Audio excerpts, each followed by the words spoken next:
The stagecoach door swung open, and Marion Locke stepped into the Montana dust with a letter that promised her everything: a husband, a home, a future. But the platform stood empty. No groom, no welcome, just curious stares and pitying whispers. She was a mail-order bride nobody wanted, a package left unclaimed in the summer heat. Just when humiliation threatened to crush her completely, small fingers tugged at her skirt. A barefoot girl with desperate eyes looked up and whispered 4 words that would change everything. "Will you be my mommy?"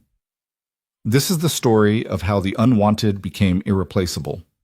Before we begin, drop a comment below with your city or country so I can see how far this story travels. The July sun beat down on Medicine Creek, Montana, with the kind of relentless heat that made even the hardiest ranchers seek shade. Dust devils danced across Main Street, swirling through the gaps between weathered buildings that had stood since the town's founding 20 years prior. The afternoon stagecoach was late, almost an hour now, and the small crowd that had gathered at the depot was beginning to thin. Most folks had better things to do than wait in this oppressive heat for travelers who might not even be coming. But Marion Locke was coming.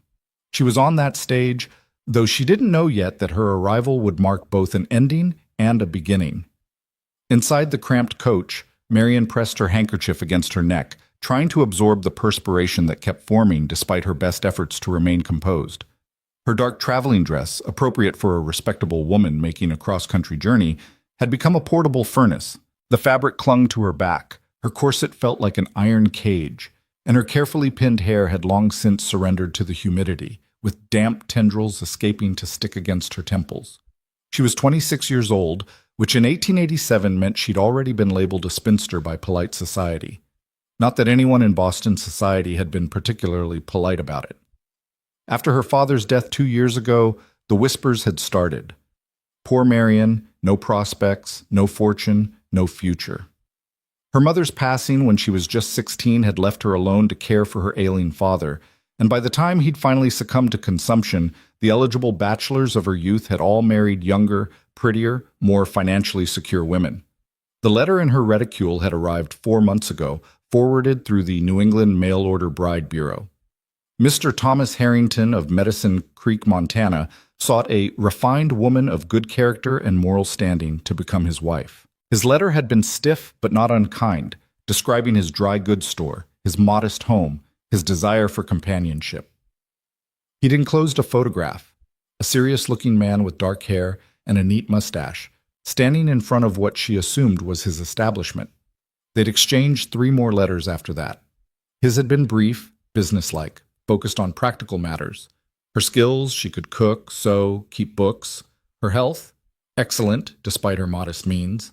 Her expectations, reasonable, she'd assured him. Hers had been carefully composed, revealing enough to seem genuine while hiding the desperation that had driven her to answer his advertisement in the first place.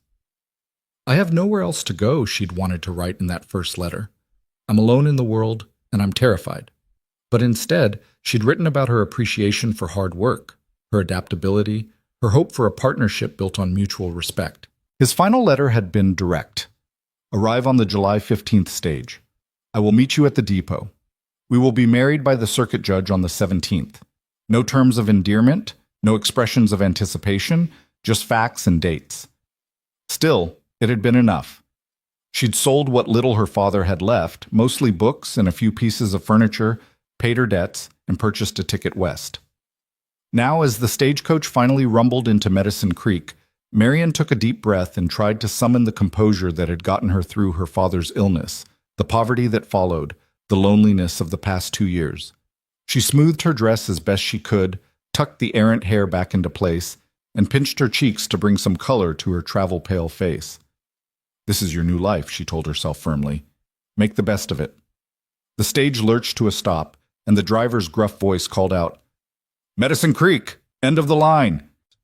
The door swung open, and a cloud of dust rolled in, making Marion cough. She gathered her small carpet bag. Everything she owned in the world fit into that single bag in one small trunk strapped to the roof, and accepted the driver's calloused hand as she stepped down onto the platform. The heat hit her like a physical blow. Boston had been warm when she'd left, but this was different. a dry, penetrating heat that seemed to suck the moisture from her lungs. She blinked against the bright sunlight, one hand shading her eyes as she looked around the platform.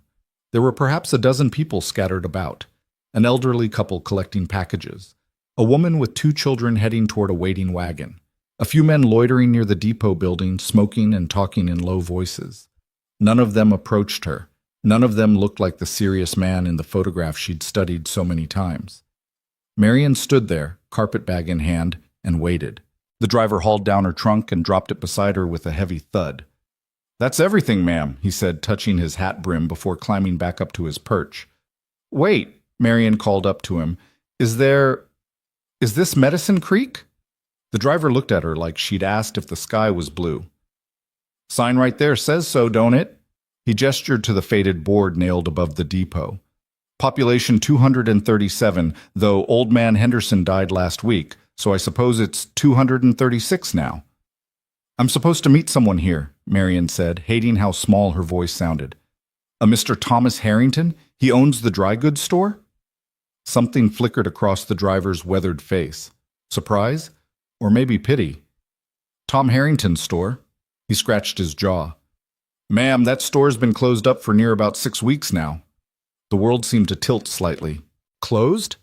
"Tom took sick," one of the loitering men called over, flicking ash from his cigarette. "Bad sick. Doc couldn't do nothing for him. He passed 3 weeks ago. Real shame. He was a decent fellow." The words hit Marian like stones. Dead. Thomas Harrington was dead.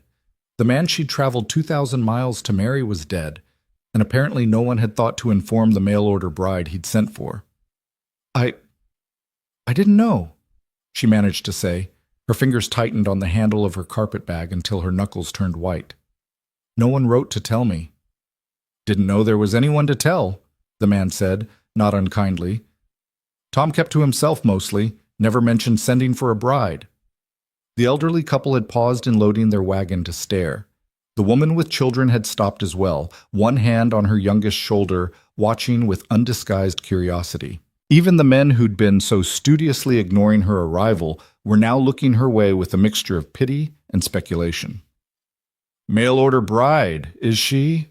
one of them muttered to his companion, not quite quietly enough.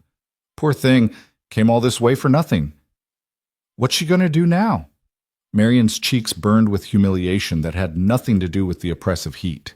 She was a spectacle, a cautionary tale in the making, the woman who'd been sent for but never claimed, like a package sitting at the depot that no one wanted to collect. She squared her shoulders, determined not to cry in front of these strangers. "Is there a boarding house in town?" she asked, directing her question to the man who'd told her about Harrington's death. He exchanged glances with his companion. "Mrs. Crowley runs one on 3rd Street, he said slowly. "But she's pretty particular about her guests. You got money for a room?" Marian did a quick mental calculation of the coins left in her reticule. After the train tickets and stage fare, she had perhaps $5 remaining, hardly enough for more than a few nights' lodging. "Some," she said carefully. "Might want to ask at the church, too," the woman with children called over. "Reverend Barnes sometimes helps folks who've fallen on hard times." Fallen on hard times. Is that what she was now? A charity case for the local pastor? "Thank you," Marian said stiffly. She picked up her carpetbag with one hand and tried to lift the trunk with the other, but it was far too heavy. The driver had already started his team moving, heading toward the livery stable. The crowd on the platform was dispersing now that the entertainment of her humiliation was complete. "Let me help you with that, miss." Marian turned to find a woman approximately her own age, dressed in a simple calico dress that was far more suitable for the climate than Marian's heavy traveling costume. She had a kind face, sun-weathered but warm, with laugh lines around her eyes. "I'm Alice Porter," the woman said, bending to grab one handle of the trunk. "I work at the general store across the street. Couldn't help but overhear your predicament." "Marian Locke," Marian replied, grateful beyond words for this small kindness. Together they carried the trunk to the shaded boardwalk in front of the depot. "I seem to have made a terrible mistake in coming here." "Not your mistake," Alice said firmly. "Tom Harrington should have written to you when he took sick, or had someone write for him, That's on him, not you." She wiped her hands on her apron and studied Marion with shrewd but sympathetic eyes. "You really did travel all the way from back east to marry him?" "From Boston," Marion confirmed. "We'd been corresponding for several months. He seemed like a respectable man." "He was respectable enough," Alice allowed. "Just not much of a romantic, if you know what I mean. Practical to a fault."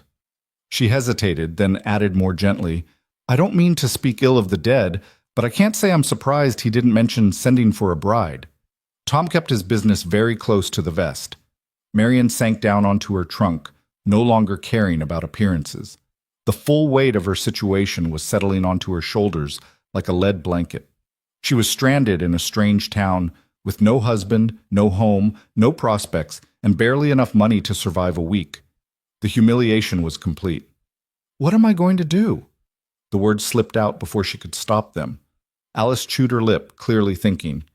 "Well, first thing is to get you out of this heat and get some water in you. You look about ready to faint. Then we can figure out your options." "I don't have any options," Marion said dully. "I don't have enough money to book passage back east, even if I had anywhere to go back to." "There's always options," Alice insisted, though her tone suggested she was trying to convince herself as much as Marion. "Maybe, well, there's the hotel. They sometimes need kitchen help, or the church might—" "Your orphan's causing trouble again, Boone." Both women looked up at the shout. Across the street, outside the livery stable, a commotion was unfolding. A tall man in worn work clothes was trying to saddle a large bay horse while simultaneously keeping hold of a small child. A girl, by the looks of her, though she was so covered in dirt it was hard to tell at first. The child was trying to pull away, her small voice carrying across the dusty street. "I ain't going home. I want to stay in town." "Josie, we've talked about this," the man said, his voice tight with frustration. "You can't just run off every time we come to town. Now get in the wagon." "I don't want to be alone," the child wailed. "I want to stay with people." "That's Boone Mercer," Alice explained in a low voice. "Rancher? Runs a spread about 5 miles north of here. His wife Clara died birthing that little girl.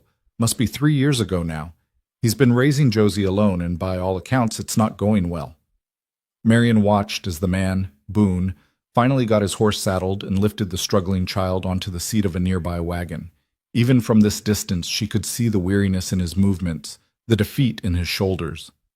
The little girl continued to cry, her small hands reaching back toward the town as if pleading for rescue.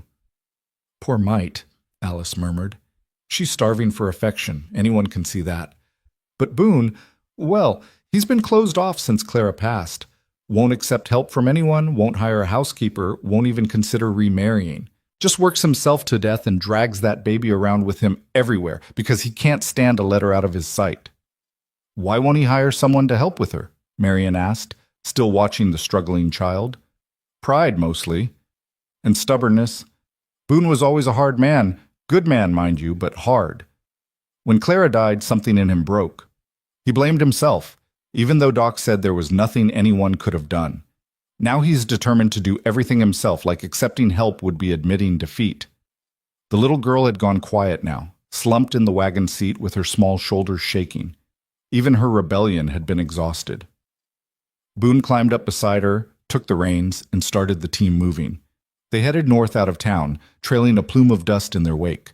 Something in that small, defeated figure struck a chord deep in Marion's chest. She knew what it felt like to be alone in the world, to be hungry for connection, to feel like an unwanted burden. She'd lived that existence for 2 years after her father's death. "Alice," she said slowly, an idea forming, "you said he won't hire a housekeeper? Won't even discuss it. Half the women in Medicine Creek have offered, and he's turned them all down flat. What if—" Marion stood up, her exhaustion forgotten. "What if someone offered to help with his daughter? Not as a housekeeper exactly, but as a nanny, a governess?"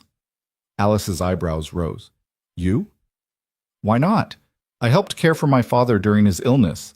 I can cook, clean, manage a household, and I clearly need a position." The plan was taking shape in her mind now, born of desperation but not without merit. "That child needs someone. Anyone can see that. And I need somewhere to go." "Boone would never agree to it," Alice said, but there was a note of uncertainty in her voice now, as if she was considering the possibility.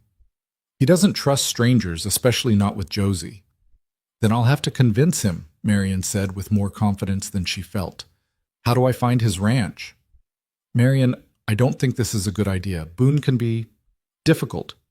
And you don't know anything about ranching or frontier life. You're a city woman. No offense meant. None taken, because you're absolutely right. I don't know anything about this life.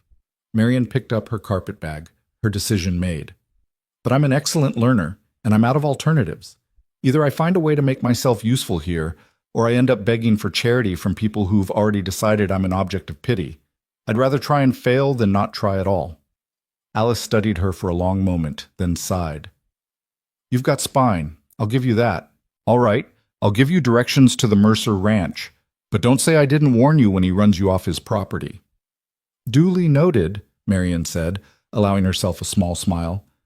Now, about those directions.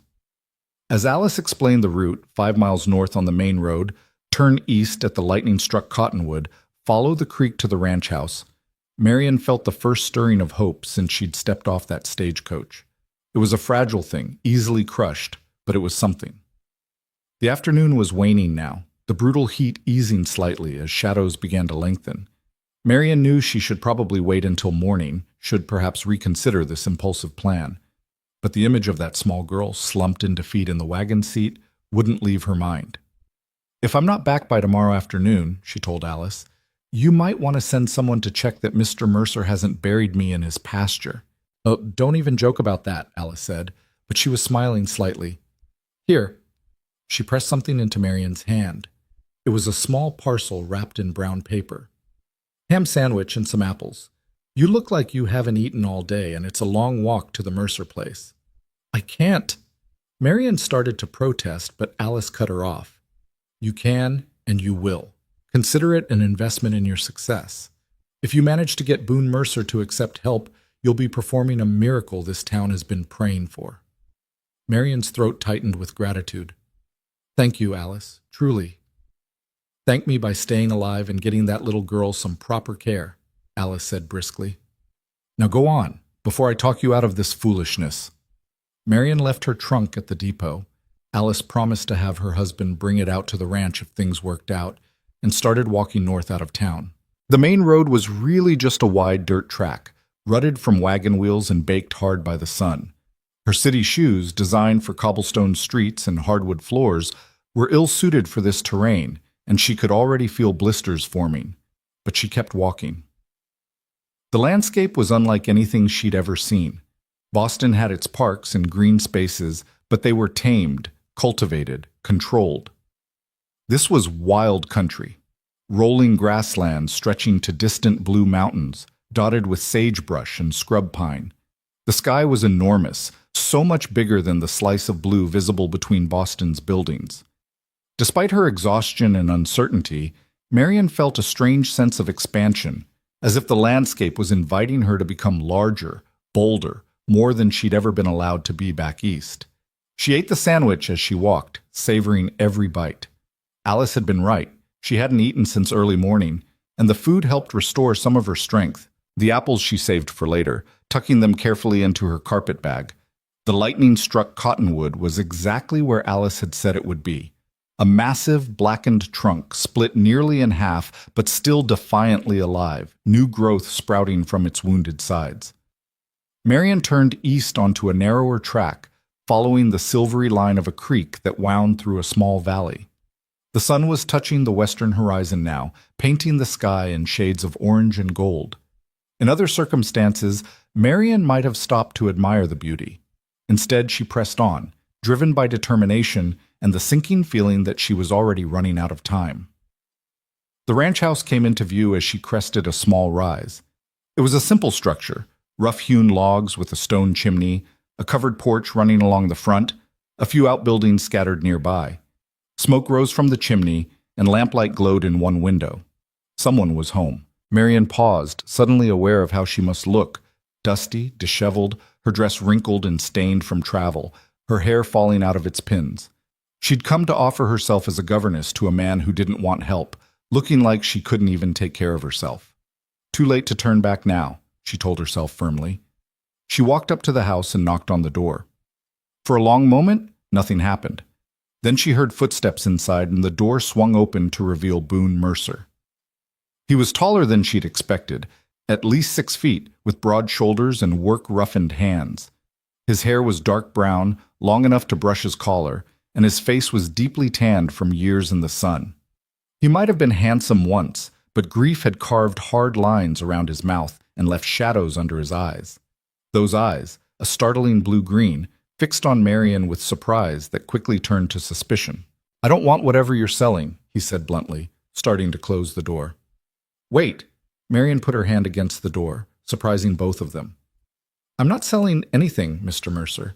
My name is Marion Locke, and I've come to offer my services." His eyes narrowed. "What kind of services?" Heat flooded Marion's cheeks as she realized how that sounded. "As a governess," she said quickly. "For your daughter. I understand she needs someone to care for her while you work." "Who told you that?" The suspicion in his voice deepened.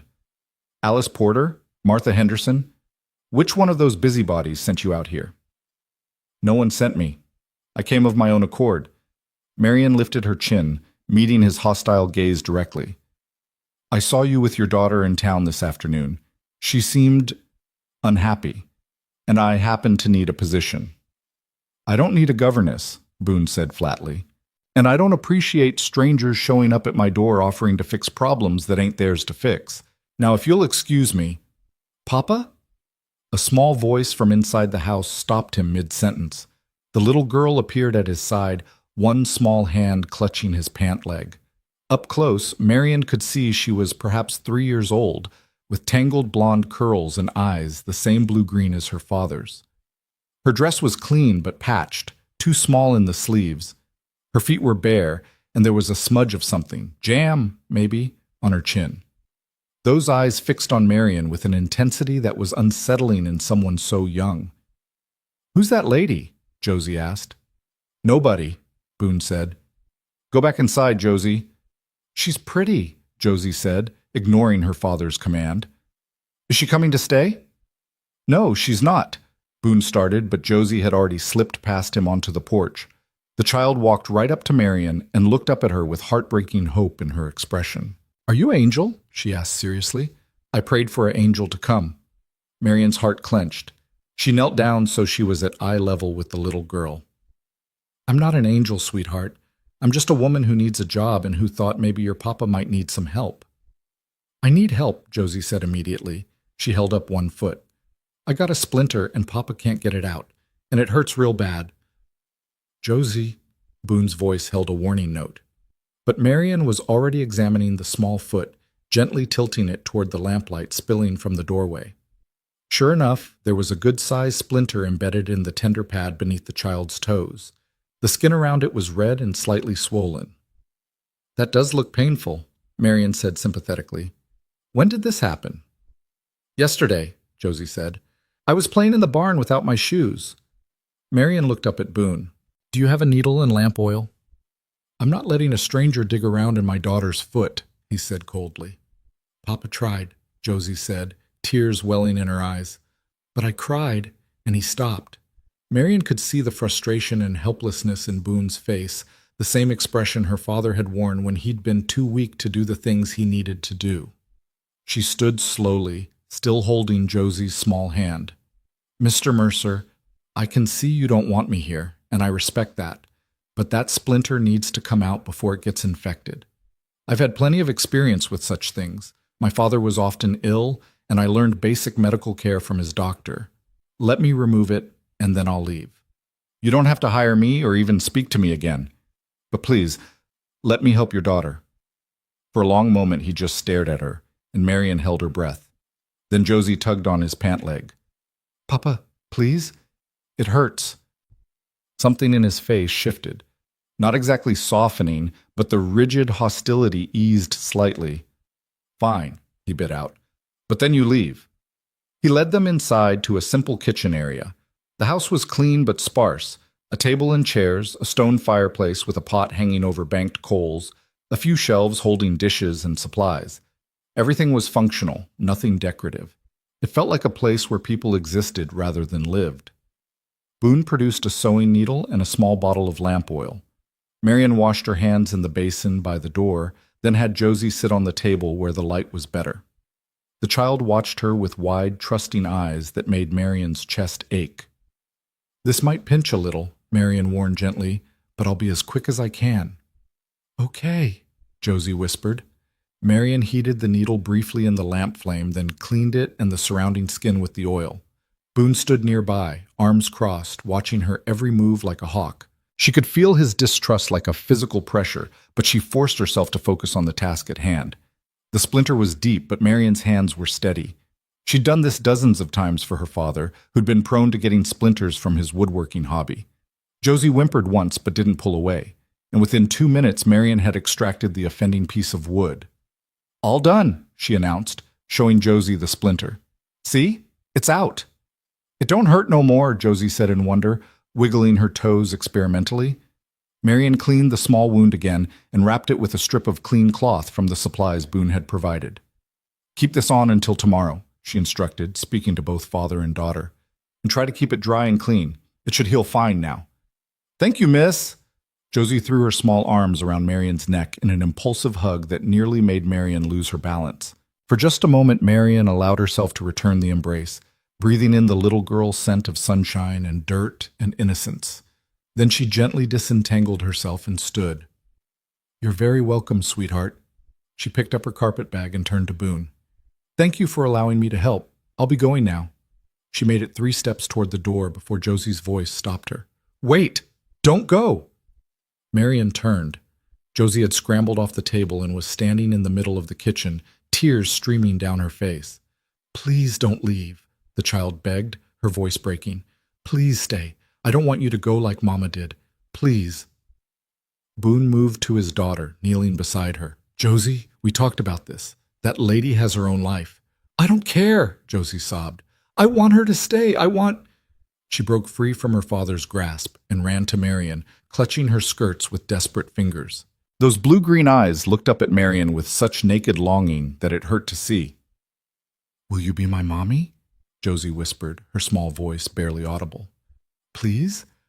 I'll be real good, I promise. I won't cry or make noise or nothing. Please, will you be my mommy?" The question hung in the air like smoke, impossible to wave away. Marian looked from the desperate child to the father, who had gone very still. The lamplight cast shadows across Boone Mercer's face, but she could see the pain there, raw and unhealed. Outside, the last light was fading from the sky. Marian was miles from town with nowhere to go and no one waiting for her. Inside this rough cabin, a broken family was held together by the thinnest of threads. And a little girl with tangled curls was looking at her like she was the answer to all her prayers. Marian took a breath and knelt down, taking Josie's small hands in hers. "Sweetheart," she said gently, "I can't be your mommy. You already have a mother, and she loved you very much." "But she's gone," Josie said, her lip trembling. "She's gone, and Papa's always sad, and I'm alone all the time, and—" "Josie," Boone's voice was rough. "That's enough." But Josie wasn't finished. She pulled one hand free from Marian's grasp and pointed at her father. "He don't want nobody here. He makes everybody go away, but I don't want to be alone no more." The words seemed to hit Boone like physical blows. His face went pale, then flushed with what might have been shame or anger or both. "Go to your room," he said tightly. "Now!" "No!" Josie's voice rose to a wail. "You can't make me. You can't make the lady leave. You can't—" Whatever else she might have said was lost as she dissolved into heartbroken sobs. She clung to Marian's dress like a drowning person clings to a life raft, her small body shaking with the force of her crying. Marian did the only thing she could. She gathered the child into her arms and held her, rocking slightly, murmuring wordless comfort. Over Josie's blonde head, she met Boone Mercer's eyes. The look on his face was devastating. It was the face of a man who knew he was failing at the one thing that mattered most and had no idea how to fix it. "I'm sorry," he said hoarsely. "She doesn't usually... She's never..." He ran a hand through his hair, leaving it standing on end. "This was a mistake. I shouldn't have let you stay even this long." "Mr. Mercer," Marian started, but he cut her off. I know what you're thinking. You're thinking I'm a terrible father who can't even comfort his own daughter. And you're probably right. His voice was bitter. But we manage. We get by. I don't need some Eastern lady coming in here thinking she can fix us just because she knows how to pull out a splinter. That's not what I think at all, Marion said quietly, still holding the sobbing Josie. I think you're a man doing his best under impossible circumstances. I think you're exhausted and grieving and trying to be everything to your daughter when you're barely holding yourself together. I don't think that makes you a terrible father. I think it makes you human. He stared at her, and she saw surprise flicker across his face, quickly followed by renewed suspicion. You don't know anything about me or my circumstances. You're right, I don't. Marion stood carefully, shifting Josie to her hip. The child had quieted somewhat, though she was still hiccuping against Marion's shoulder. But I know what it's like to feel alone and overwhelmed, and I know that asking for help isn't weakness, it's wisdom. I didn't ask for help, he said stubbornly. No, you didn't, but your daughter just did. The words hung between them as Josie's breathing slowly evened out. The child was falling asleep against Marion's shoulder, emotionally exhausted. Her small fingers were twisted in the fabric of Marion's dress, even in sleep unwilling to let go. She's falling asleep, Marion said softly. Where should I put her?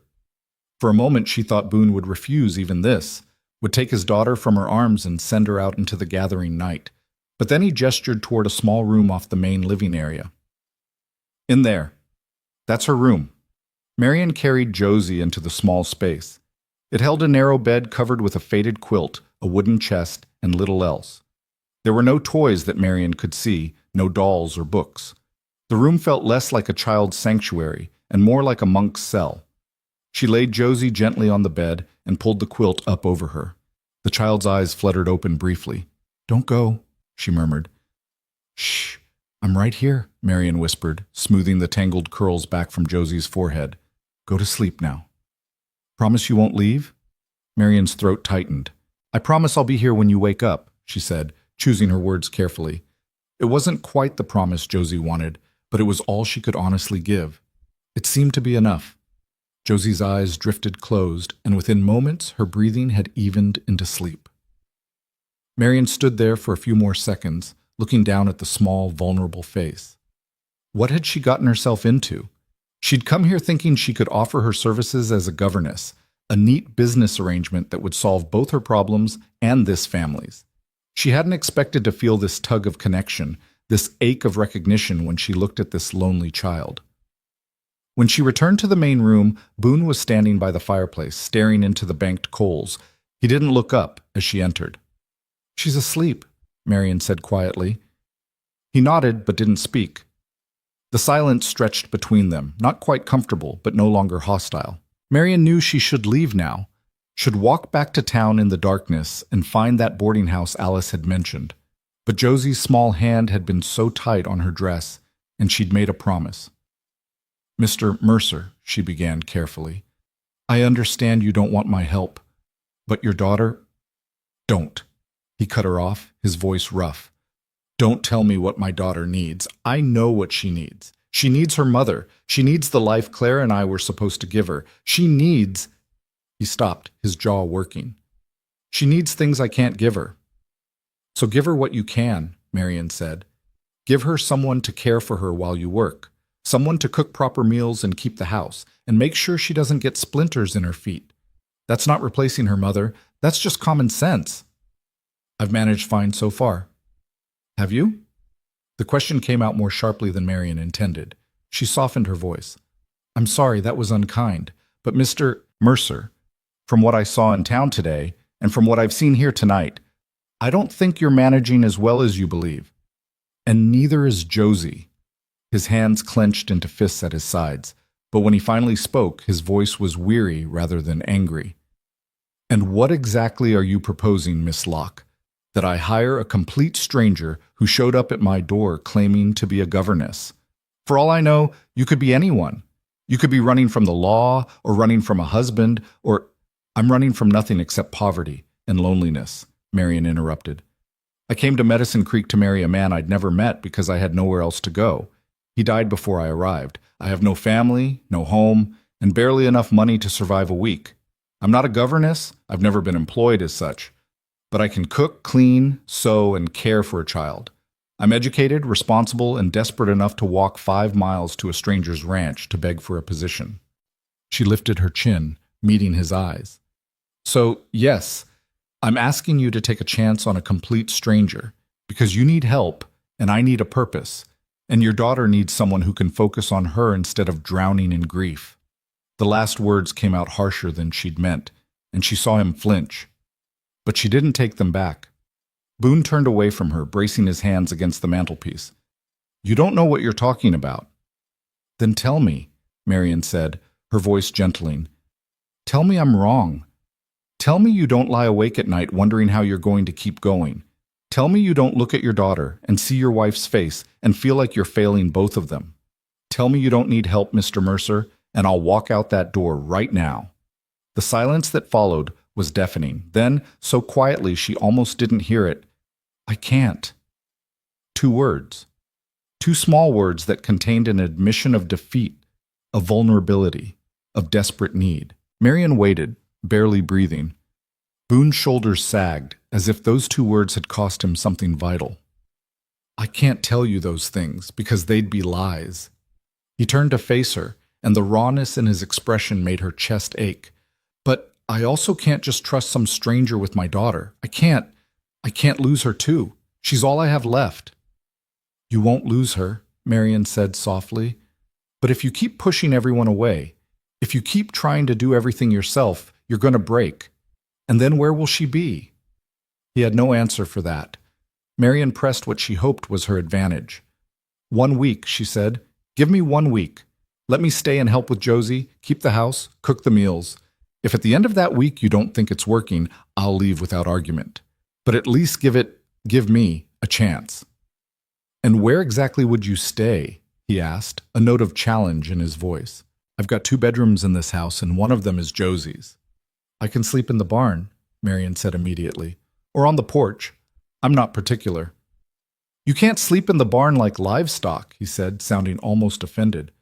Then I'll sleep on the floor in Josie's room. She seemed comfortable with me. You'll take my room, Boone interrupted gruffly. I'll sleep in the barn. Marian blinked in surprise. Mr. Mercer, I can't. You can, and you will. I'm not having it said that Boone Mercer made a lady sleep in his barn while he took the bed. He rubbed his face tiredly. 1 week, Miss Locke, that's all I'm agreeing to. After that, we'll see. Relief flooded through Marian so intensely that her knees went weak. Thank you, she breathed. Thank you, Mr. Mercer. I promise you won't regret this. I'm already regretting it, he muttered, but there was no real heat in the words. He moved to a shelf and began pulling down blankets. I'll get these out to the barn. You'll find nightclothes in the chest in my room. They'll be too big, but they're clean. There's a wash basin and pitcher on the stand. Mr. Mercer, Marian said as he headed for the door, his arms full of blankets. He paused and looked back at her. What made you change your mind? He was quiet for so long she thought he wouldn't answer. Then, when Josie asked you to be her mother, you didn't lie to her. You didn't make promises you couldn't keep. You were honest and gentle, even though it would have been easier to tell her what she wanted to hear. He shifted the blankets in his arms. That tells me you're a woman of integrity, and that's something I can trust, even if I can't trust much else these days. With that, he was gone, leaving Marian standing alone in the lamplight, suddenly aware of how exhausted she was. It felt like a lifetime had passed since she'd stepped off that stagecoach, hopeful and naive. Now here she stood in a stranger's house, having somehow talked her way into a position she wasn't qualified for, responsible for a heartbroken child and a grieving father. What have I done? She wondered. But when she looked through the doorway into Josie's room and saw the small form sleeping peacefully under the faded quilt, she felt that tug again, that inexplicable sense of rightness, of being exactly where she was meant to be. She found Boone's room as he'd described. It was as spare as the rest of the house. A sturdy bed, a chest of drawers, the wash basin and pitcher, nothing more. The nightshirt she found in the chest swallowed her, but it was soft and clean-smelling, like it had been dried in the sun. After washing as best she could and changing clothes, Marian lay down on the bed. Through the open window, she could hear crickets singing and the distant call of an owl. The mattress was surprisingly comfortable, the quilt soft with age. She thought she'd be too keyed up to sleep, her mind spinning with everything that had happened, all the uncertainties that lay ahead. But exhaustion pulled at her like a tide, and within minutes of closing her eyes, she was asleep. She didn't hear Boone return to the house later, didn't know he stood in the doorway of his former bedroom for a long moment, watching the stranger sleep in his bed. Didn't see the expression on his face. Confusion and wariness mixed with something else. Something that might have been the faintest glimmer of hope. All she knew was that when she woke in the pre-dawn darkness to the sound of a child's voice calling, Miss Lady, are you still here?" She opened her eyes to find Josie standing beside the bed, her small face anxious in the dimness. "I'm here," Marian said softly, reaching out to touch the child's hand. "I promised I would be, remember?" Josie's face transformed with relief and joy. "You stayed," she breathed. "You really stayed." "I really did," Marian confirmed. And as the little girl climbed up onto the bed and curled against her side with complete trust, Marian realized that somewhere in the chaos of this impossible day, she'd found what she'd been looking for.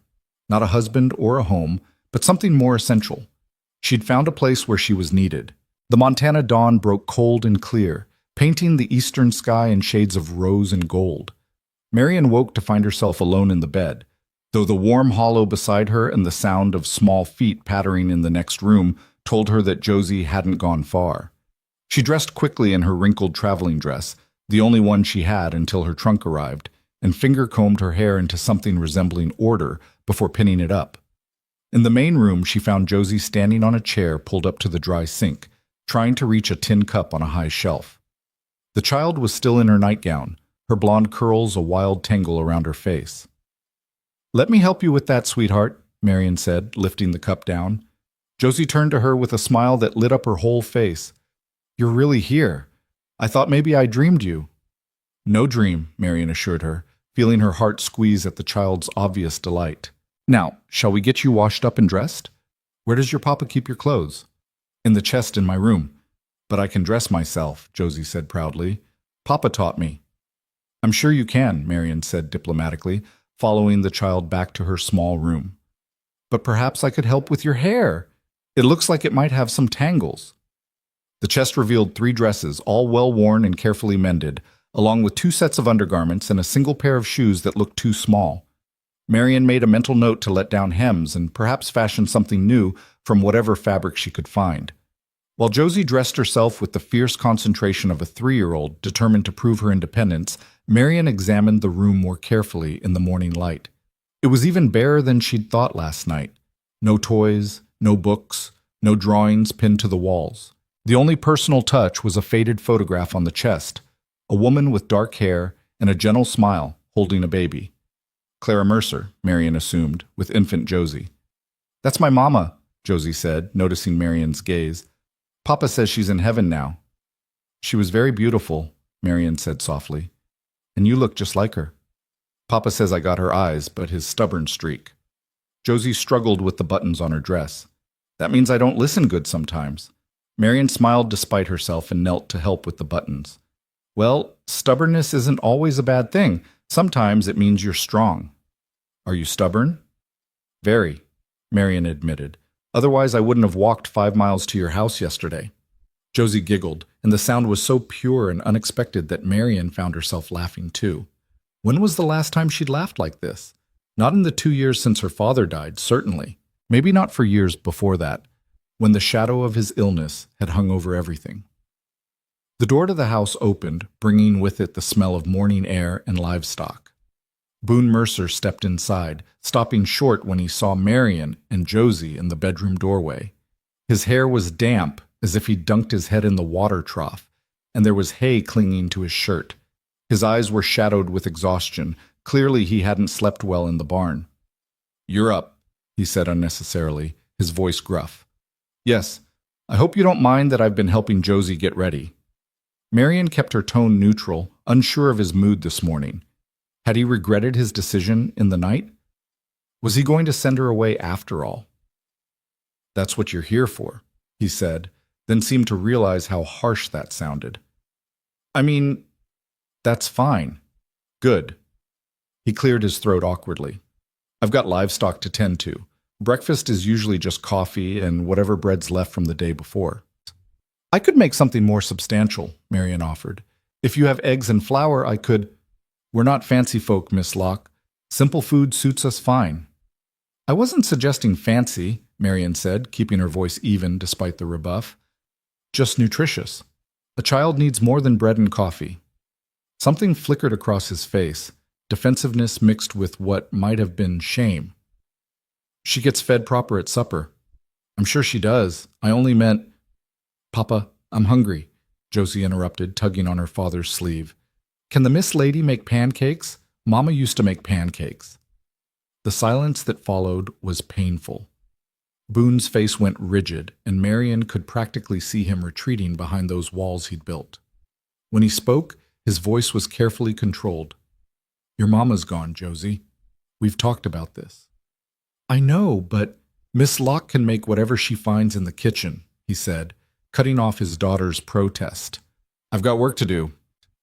He turned on his heel and strode back outside, the door closing behind him with more force than necessary. Josie's lower lip trembled. I made him sad again. No, sweetheart, Marian said quickly, kneeling beside the child. You didn't make him sad. He's sad because he misses your mama, just like you do. That's not your fault. But I shouldn't talk about her. It makes his eyes go all wrong. The matter-of-fact way Josie said this broke Marian's heart. What kind of life was this for a child, learning to suppress her memories and questions because they caused her father pain? You can talk about your mama with me any time you want, Marian said firmly. And maybe, after a while, your papa will be ready to talk about her too. Sometimes grown-ups need more time to heal than children do. You won't get sad? I might, Marian admitted honestly. But that's okay. Being sad sometimes is part of remembering people we love. Josie considered this seriously, then nodded. Mama made the best pancakes. They had blueberries in them when we had blueberries. And she would make a smiley face with the syrup. That sounds wonderful, Marian said. Now, let's see what we can find for breakfast, shall we? The kitchen yielded more supplies than she'd expected. There was flour, though the barrel was getting low. Eggs from the chickens she could hear clucking outside. A precious bit of sugar, some salt, baking powder that might still be good. A few withered apples in a basket, and tucked in the back of a shelf, a small jar of what looked like preserved berries. Are these blueberries? Marian asked Josie, holding up the jar. The child's eyes went wide. Mama made those last summer before she got sick with me in her belly. Nearly 3 years old then. Clara Mercer must have preserved these berries while pregnant with Josie, never knowing she wouldn't live to see her daughter grow. Marian felt the weight of that tragedy as she turned the jar in her hands. Should we use them? She asked gently. Or would you rather save them? Josie bit her lip, clearly torn. Then her small shoulders straightened with decision. Mama would want us to use them. She always said food was meant to be eaten, not looked at. Your mama sounds like she was a wise woman, Marian said. All right then, blueberry pancakes it is. The process of making breakfast became a lesson in adaptation. The cook stove was different from the one Marian had used in Boston, burning hotter and more unpredictably. The mixing bowl had a crack poorly mended with wire. The griddle was seasoned with years of use, its surface pocked with memories of past meals. But Marian had always been resourceful. She mixed the batter while Josie dragged a chair over to watch, asking a constant stream of questions. How much flour? Why did they need eggs? What made the pancakes fluffy?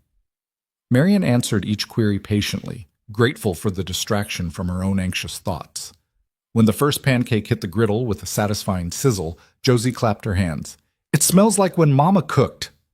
The door opened again, and Boone entered carrying a pail of fresh milk. He stopped when he saw them at the stove, something unreadable crossing his face. Marian braced herself for another rebuff, but he simply set the milk on the table and moved to wash his hands in the basin. Pancakes will be ready in a few minutes, Marian said, keeping her tone neutral. I found eggs and some preserved berries. Those berries? Boone started, then stopped. His jaw worked, and Marian could see the internal struggle. Clara put those up. I know, Josie told me. She said her mother would want them used. Marion flipped the pancake, pleased to see it was golden brown. But if you'd prefer we save them. No. His voice was rough. No, Josie's right. Clara always did hate waste. He pulled out a chair and sat heavily, as if his legs could no longer support him. She'd probably be disgusted that I let them sit on the shelf this long. It was the first time he'd spoken his wife's name without flinching, Marion noticed. She slid the first batch of pancakes onto a plate and set them on the table, then poured coffee for Boone and milk for Josie. The child climbed into her chair, eyeing the pancakes with delight. Can I have syrup and a smiley face? She asked hopefully. Boone's hand tightened around his coffee cup, but his voice was steady when he answered. We don't have any syrup, baby girl. Used it all last month. I could make some, Marion offered, returning to the stove to pour more batter. If you have sugar and water, I can make a simple syrup. You know how to do that? Josie asked, impressed. My father had a terrible sweet tooth, Marion said with a small smile. I learned to make syrup and jam and all sorts of things to satisfy it. The memory of her father's face lighting up over a simple dessert brought a bittersweet pang. He especially loved apple butter in the fall. Mama made apple butter, Josie said around a mouthful of pancake. She put cinnamon in it. That's the proper way, Marion agreed, pleased the child was eating with such enthusiasm. Cinnamon and a bit of nutmeg, if you have it. She cooked the remaining batter and assembled the makeshift syrup, then sat down to eat her own breakfast. The pancakes were good, not perfect, but serviceable. The preserved blueberries were tart and sweet, their flavor intensified by time. For several minutes, the only sounds were eating and the occasional clink of cutlery against plates. Boone cleared his plate with steady determination, as if eating were merely another chore to be completed. But when Josie asked for seconds, and he saw how much the child was enjoying the meal, something in his expression softened fractionally. You're a fair hand at cooking, he said grudgingly to Marion. Thank you. She refilled his coffee without asking, noting how tired he looked. Did you sleep at all last night? Some. It was clearly a lie. I'm used to early mornings. Papa sleeps in the barn lots, Josie announced, even before the Miss Lady came. Sometimes he stays out there all night when he gets sad. Josie, Boone's voice held a warning. But it's true, Papa. You do. Marion kept her expression carefully neutral, but her heart ached at this revelation. How many nights had this man exiled himself to the barn, unable to face the memories in his own house? And what had that been like for Josie, waking alone in the darkness? Mr. Mercer, she said carefully, if my presence here is making things more difficult— It's not your presence, he interrupted, then stopped himself. After a moment, he continued more quietly. I appreciate the breakfast. Josie clearly enjoyed it. That's what matters. It wasn't exactly a warm declaration of acceptance, but it wasn't another rejection either. Marion decided to take it as progress. After breakfast, Boone disappeared to work on whatever tasks required his attention. There was always work on a ranch, Marion was learning. She cleaned the kitchen while Josie helped, which mostly involved getting in the way in the endearing manner of small children. The child chattered constantly, a steady stream of observations and questions that might have been exhausting if it weren't so clearly born of loneliness. Here was a little girl who'd been starved for conversation, for attention, for the simple pleasure of someone listening to her. Can we go see the chickens? Josie asked after Marion had washed and dried the last dish. I like the chickens. They're funny. I think that sounds lovely, Marion agreed. But first, let's do something about your hair, shall we? Josie's hand went self-consciously to her tangled curls. Papa tries to brush it, but it hurts. I'll be gentle, Marion promised. I had long hair when I was a girl, and my mother taught me all the tricks for getting tangles out without tears. She found a comb in Boone's room, a carved wooden one that had probably belonged to Clara, and settled Josie in front of her. The child's hair was badly matted in places, evidence of many days of inadequate care. But Marion worked patiently, starting at the ends and gradually working her way up, talking softly all the while to distract from any discomfort. You have beautiful hair, she told Josie. These curls are lovely. When we get the tangles out, they'll shine like gold. Mama had straight hair, Josie said. Dark, like nighttime. Papa said I got the curls from his mama, who I never met because she lives far away in a place called Illinois. Illinois, Marion corrected gently. That is indeed far away. Do you have a mama? I did, Marion said, working through a particularly stubborn knot. She died when I was 16, and my father died 2 years ago. So you're an orphan too, Josie said with satisfaction, just like me. I suppose I am, Marion agreed, struck by the simplicity of the child's logic. Though we're both lucky we have people who care about us. You have your papa, and I have new friends now, like you. Josie turned to look up at her, nearly dislodging the comb. Are you my friend? I'd like to be, Marion said honestly. Good. Josie turned back around. I never had a friend before. Just Papa, and he's too sad to play most times. The casual heartbreak of that statement made Marion's hands still for a moment. What kind of childhood was this, with no playmates, no laughter, no joy, just a grieving father and the ghosts of happier times? Well then, Marion said, resuming her work with renewed determination, we'll have to fix that, won't we? Friends play together. They tell stories and sing songs and have adventures. What kind of adventures? Josie asked, excitement creeping into her voice. All kinds. Exploring adventures, baking adventures, garden adventures. Oh! An idea struck her. Does your father have a garden? There's a place behind the house where Mama used to grow things. But nothing grows there now. Papa says he doesn't have time for it. Marion filled that information away. A garden would serve multiple purposes. Fresh food, of course, but also a project to share with Josie. A way to teach the child useful skills while spending time together. And perhaps eventually, a way to bring some life back to this place where grief had deadened everything. There, she announced, running the comb smoothly through Josie's now detangled hair. All finished, and you hardly cried at all. I didn't cry even a little bit, Josie corrected proudly. She touched her hair wonderingly. It feels soft. That's because it's properly brushed now. Marion divided the mass of curls into 3 sections. Would you like braids? They'll keep your hair neat while you play. Mama used to braid it, Josie said wistfully. But Papa don't know how. Then I'll teach him, Marion said, weaving the sections together with practiced ease. But for now, let's go meet those chickens you mentioned. The chicken coop was behind the house, a ramshackle structure that looked like it was held together by hope and a few strategic nails. But the chickens inside were healthy enough, pecking at scattered grain and clucking contentedly. Josie's whole demeanor changed around the birds. She became gentle and careful, speaking to them in a soft voice as she scattered feed. This one's Henrietta, she said, pointing to a plump red hen. And that's Margaret, and the mean one over there is Susan. She pecks if you're not watching. You've named them all? Marion asked, charmed. Mama named them. Before. Josie's face grew solemn. Papa don't like me to talk to them too much. He says they're for eating and eggs, not for loving. Well, I think you can appreciate something for what it provides while still being kind to it, Marion said diplomatically. There's no harm in having names for the chickens. They collected eggs together, 7 brown ones and 2 white, a good haul. Josie carried the basket like it contained precious jewels, her tongue caught between her teeth in concentration. On the way back to the house, they passed the plot of land Josie had mentioned, what had once been Clara's garden. It was heartbreaking to see. The remains of a fence, mostly fallen down now, dried stalks of what might have been tomatoes last season, weeds choking everything. But the soil looked good underneath all the neglect, and the location was ideal, southern exposure protected from the worst winds by the barn.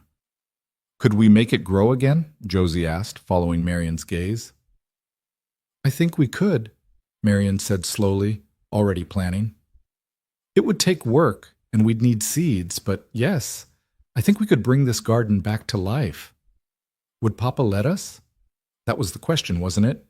Marion straightened her shoulders. Let's go ask him. They found Boone in the barn, mending a broken harness. He looked up warily as they approached, as if expecting trouble.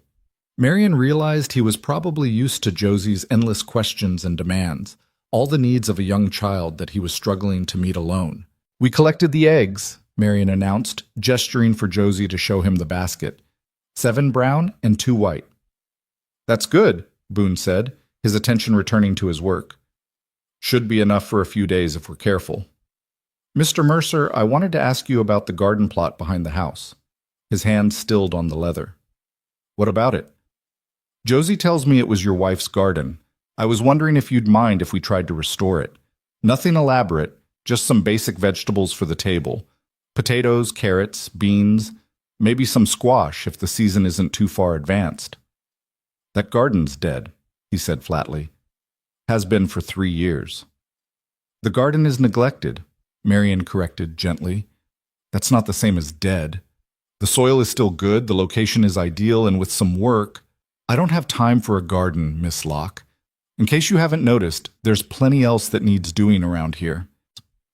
I wasn't suggesting you do the work, Marian said, keeping her voice reasonable despite his sharp tone. Josie and I could manage it. It would be good for her. Children need purposeful activity, and gardening teaches patience and responsibility. What Josie needs is to learn not to get her hopes up about things that don't matter. The bitterness in his voice was like acid. Marian felt Josie shrink against her side, and she put a protective hand on the child's shoulder. With respect, Mr. Mercer, I disagree. What Josie needs is to learn that life continues, that new things can grow, that loss doesn't mean the end of everything. A garden is more than just food. It's a symbol of hope. We're not a philosophical establishment, Miss Locke. We're a working ranch, and I don't have the luxury of symbolic gestures. Then think of it practically, Marian shot back, her patience fraying. Fresh vegetables mean better nutrition for your daughter and less money spent at the general store. Seeds cost almost nothing, and the labor is free since I'm already here. What possible objection could you have to that? They stared at each other across the dusty barn, tension crackling between them. Josie's small hand found Marian's, squeezing tight.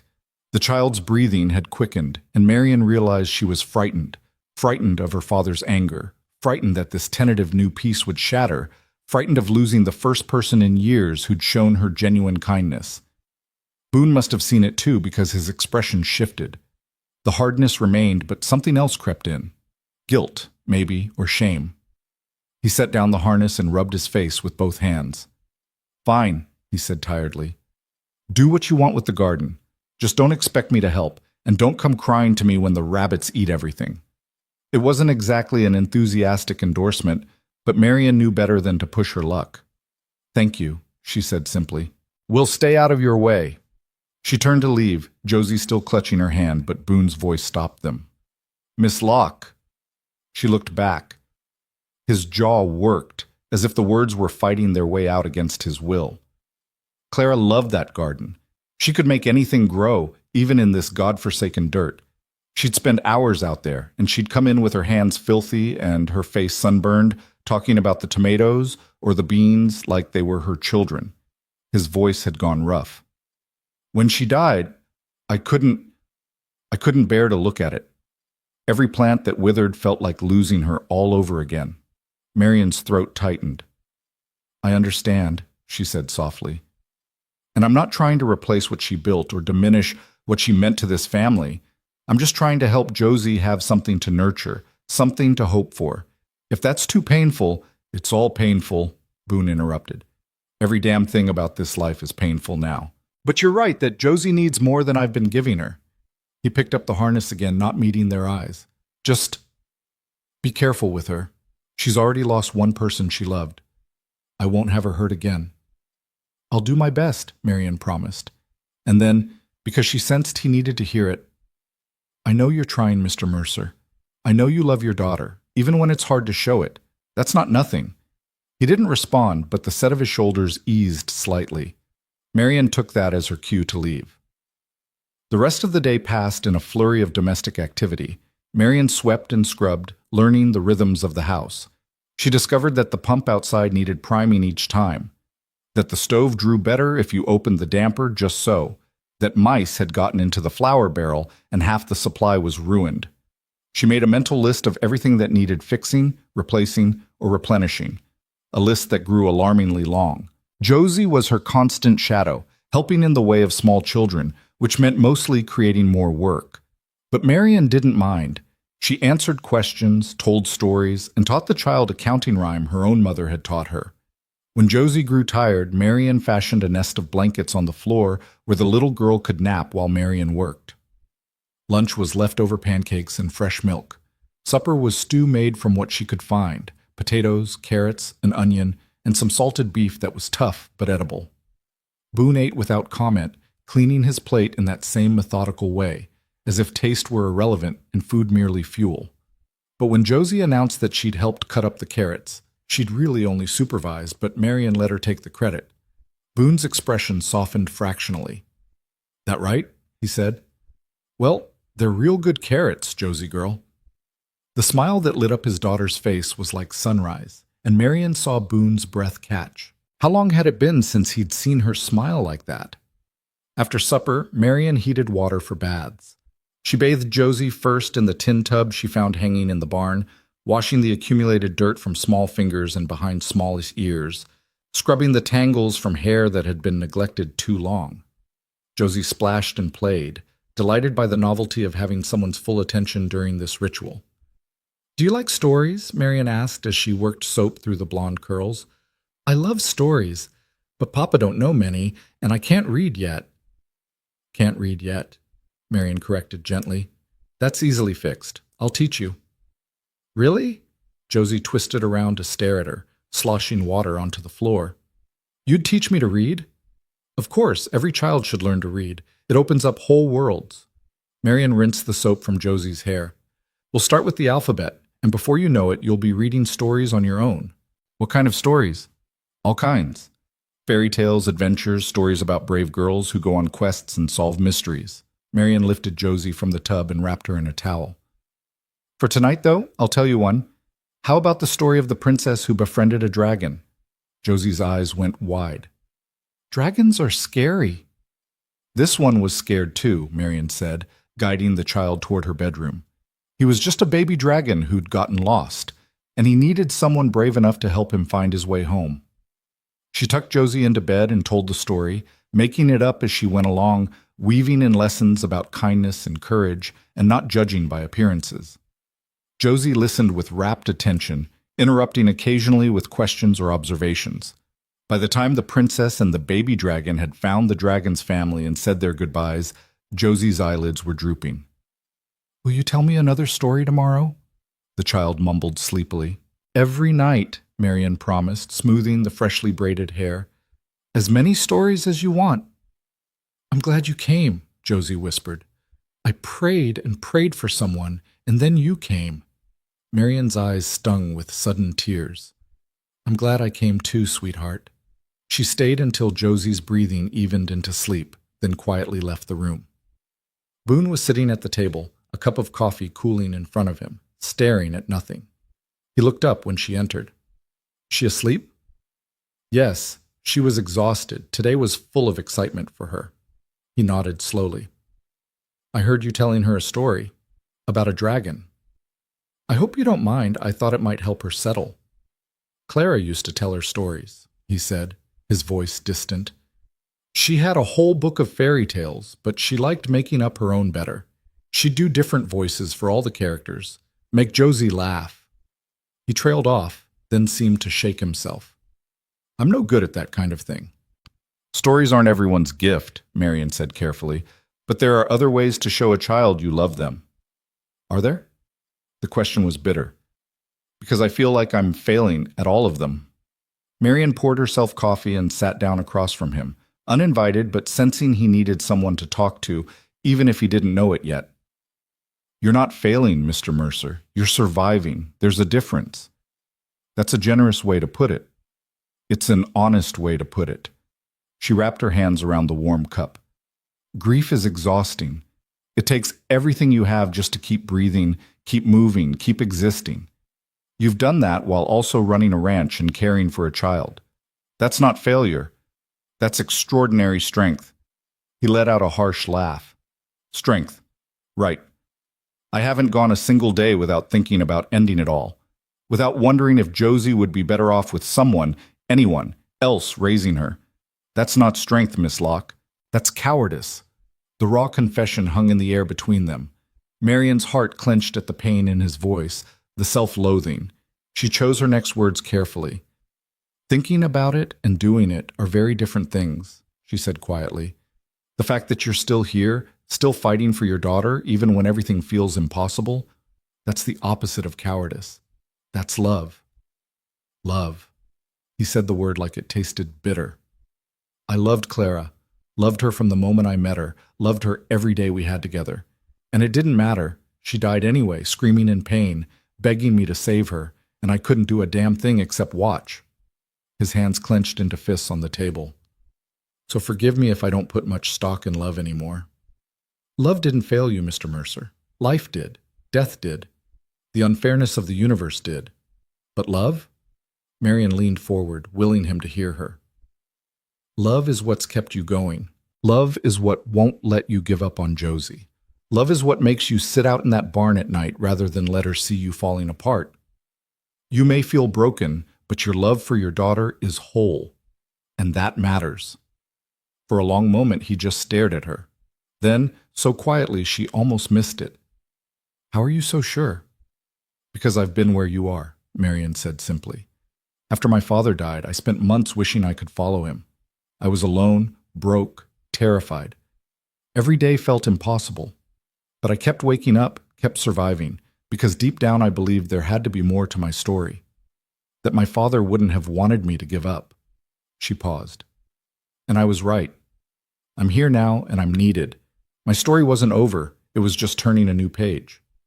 Boone was silent for a long time, his coffee forgotten, his gaze fixed on some point past her shoulder. When he finally spoke, his voice was raw. I don't know how to be what she needs.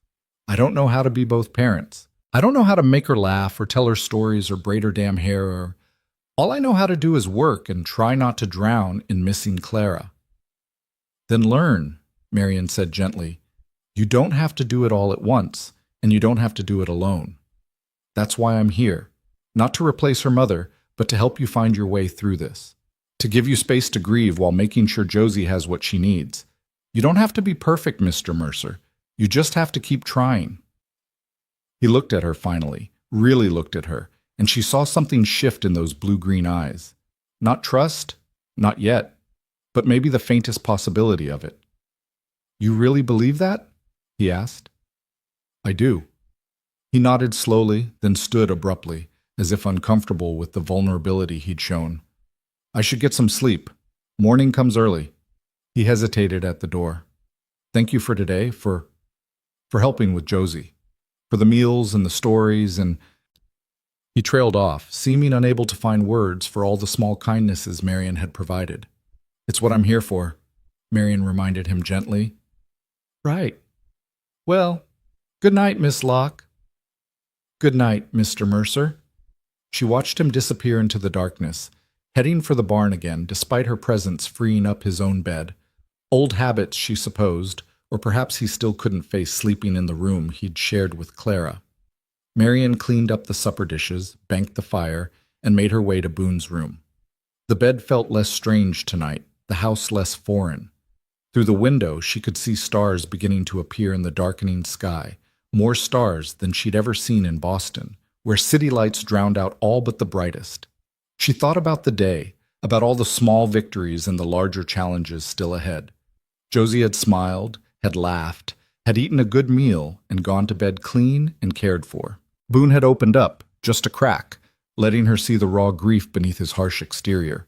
The garden plot waited, full of potential. It wasn't much, measured against the mountain of healing this family needed, but it was a start. As sleep pulled her down, Marian's last conscious thought was of Josie's whispered words. I prayed and prayed for someone, and then you came. Maybe, just maybe, she was exactly where she was meant to be. 3 days passed in a rhythm that felt both strange and natural. Marian rose with the dawn, started the stove, and prepared breakfast while Josie clung to her side like a small shadow.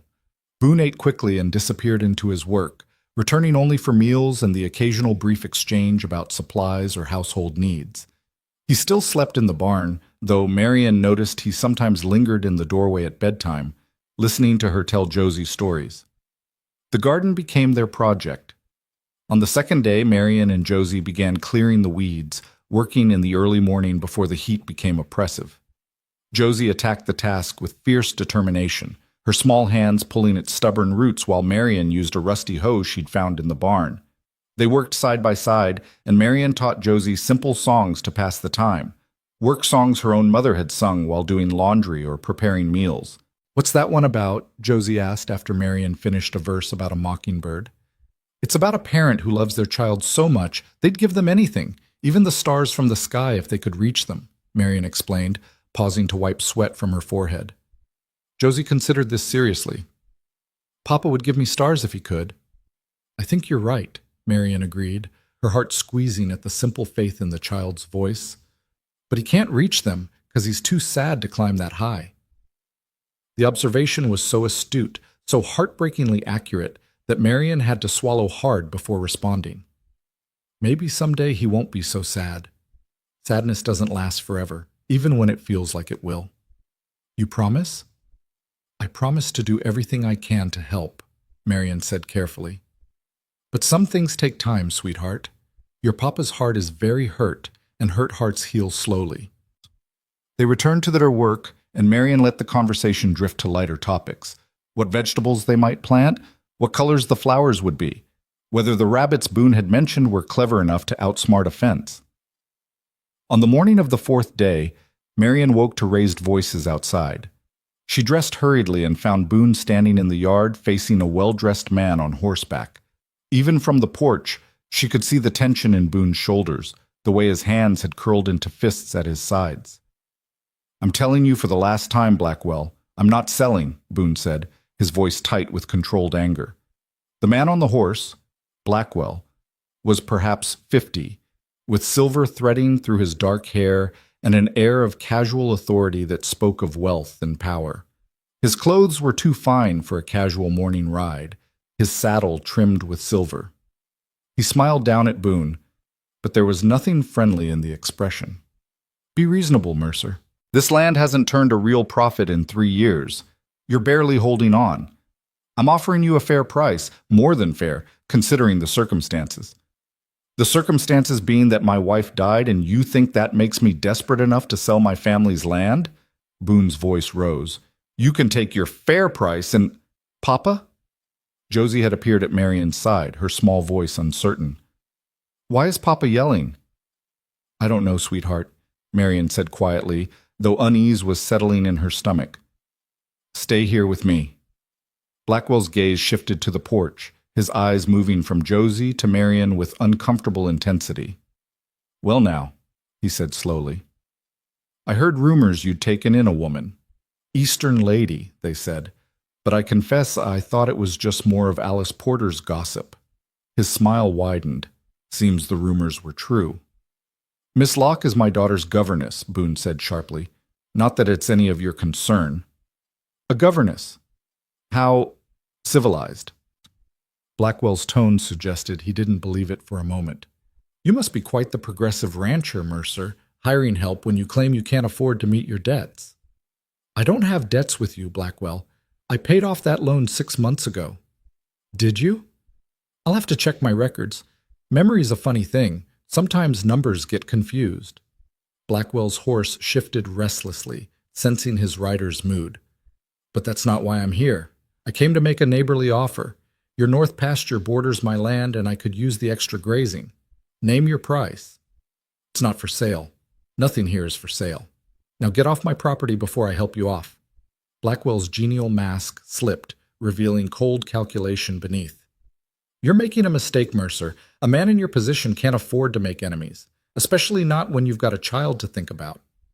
His gaze flickered back to Josie. "Accidents happen on ranches. Fires, stampedes, children wandering off and getting lost. It would be a shame if something happened because you were too stubborn to accept a generous offer." The threat hung in the air like smoke. Marion felt Josie press closer against her legs, and she wrapped a protective arm around the child's shoulders. Boone had gone very still, the kind of stillness that precedes violence. "Are you threatening my daughter?" His voice was dangerously quiet. "I'm simply pointing out that ranching is a dangerous business. You know that better than anyone, don't you? After all, your wife died right here, screaming for help that never came." Blackwell's smile was poisonous. I'd hate to see history repeat itself. Boone moved so fast Marion barely saw it. One moment he was standing in the yard, the next he'd grabbed Blackwell's leg and yanked him from the saddle. The older man hit the ground hard, the breath whooshing from his lungs. Before he could recover, Boone had hauled him to his feet and shoved him toward his now spooked horse. "You listen to me, and you listen good," Boone snarled, his face inches from Blackwell's. "You come near my daughter, you come near my property, you even think about either one, and I will end you. I don't care about your money, or your connections, or whatever power you think you have. You threaten what's mine, I'll put you in the ground. Are we clear?" Blackwell stumbled back, fury and fear warring on his face. He grabbed his horse's reins with shaking hands.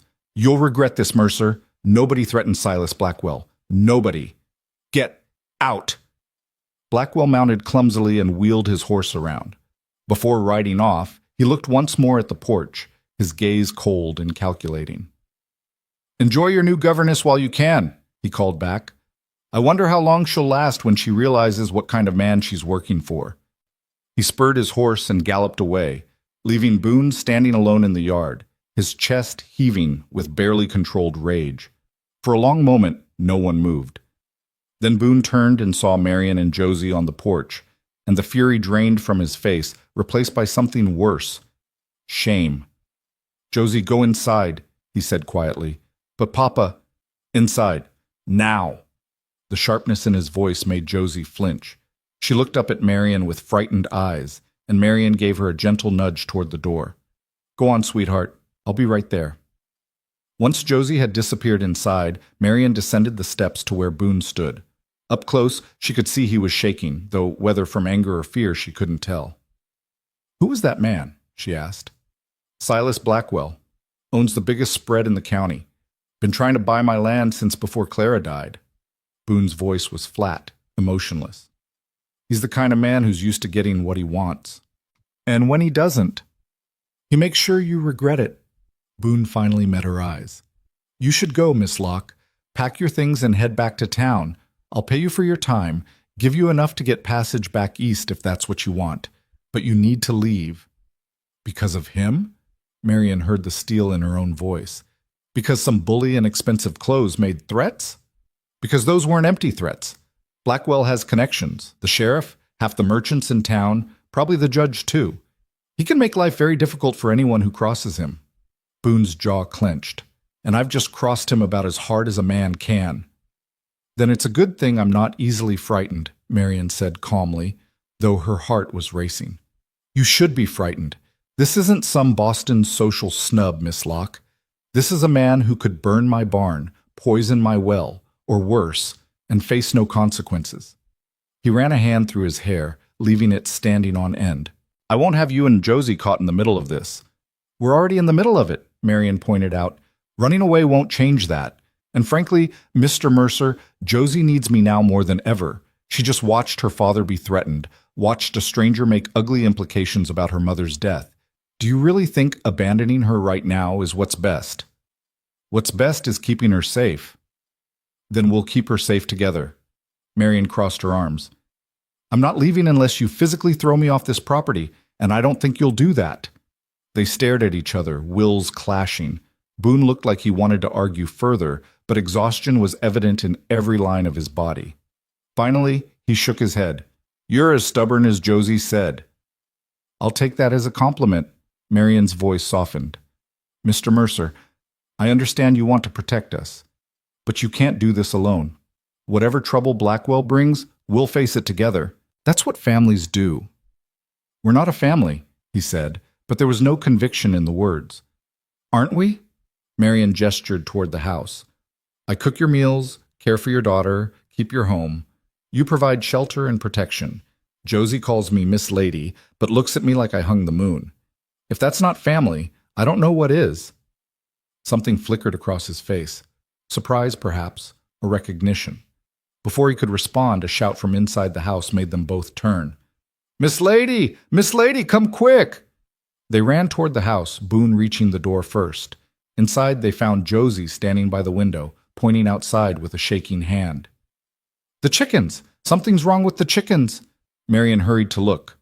The chicken coop door stood open, and birds were scattered across the yard, squawking in distress. Several were missing entirely. Marion counted quickly and came up 3 short, including the plump red hen Josie had called Henrietta. "Stay here," Boone commanded, already moving toward the door. But Marion was right behind him. "I said stay." "And I said we're in this together," Marion interrupted. "Josie, you stay inside and lock the door. Don't open it for anyone except your father or me. Understand?" Josie nodded, tears streaming down her face. "Henrietta's gone. Someone took Henrietta." Marion's heart broke at the anguish in the child's voice, but there was no time for comfort now. She followed Boone outside, scanning the area for threats. The morning was eerily quiet except for the agitated chickens. The coop door hadn't been broken. It had been opened deliberately. And there, in the dust near the entrance, was a boot print too large to be Boone's and far too fresh to have been there yesterday. "Blackwell," Boone said, his voice like gravel. "Or one of his men. He wanted to send a message." "He certainly did that." Marion knelt to examine the print more closely. "This is deliberate intimidation, Mr. Mercer. He's trying to scare you into selling." "It's working." Boone's fists clenched. Josie loved those chickens. She named them, talked to them, treated them like pets. And now we show her that we don't let bullies win, Marion said firmly, standing and brushing dust from her skirt. "We round up the remaining chickens, secure the coop properly, and we keep going. We don't give him the satisfaction of seeing us break." "You make it sound simple." "It is simple. Not easy, but simple." Marion started toward the scattered chickens. "Come on, let's get these birds secured before we lose any more." Working together, they managed to coax the frightened chickens back into the coop. Boone reinforced the door with a heavy board and a length of rope. It wouldn't stop a determined thief, but it would at least slow them down. The missing hens, including Josie's beloved Henrietta, were nowhere to be found. When they returned to the house, Josie was waiting by the window, her small face pressed against the glass. She opened the door before they reached it, her eyes searching Marion's face. "Did you find her? Did you find Henrietta?" Marion knelt down, taking both of Josie's small hands in hers. "I'm sorry, sweetheart. Henrietta and 2 others are gone, but we saved the rest, and your papa made the coop stronger so nothing else can get in." "But who took them?" Josie's voice rose. "Why would someone steal our chickens?"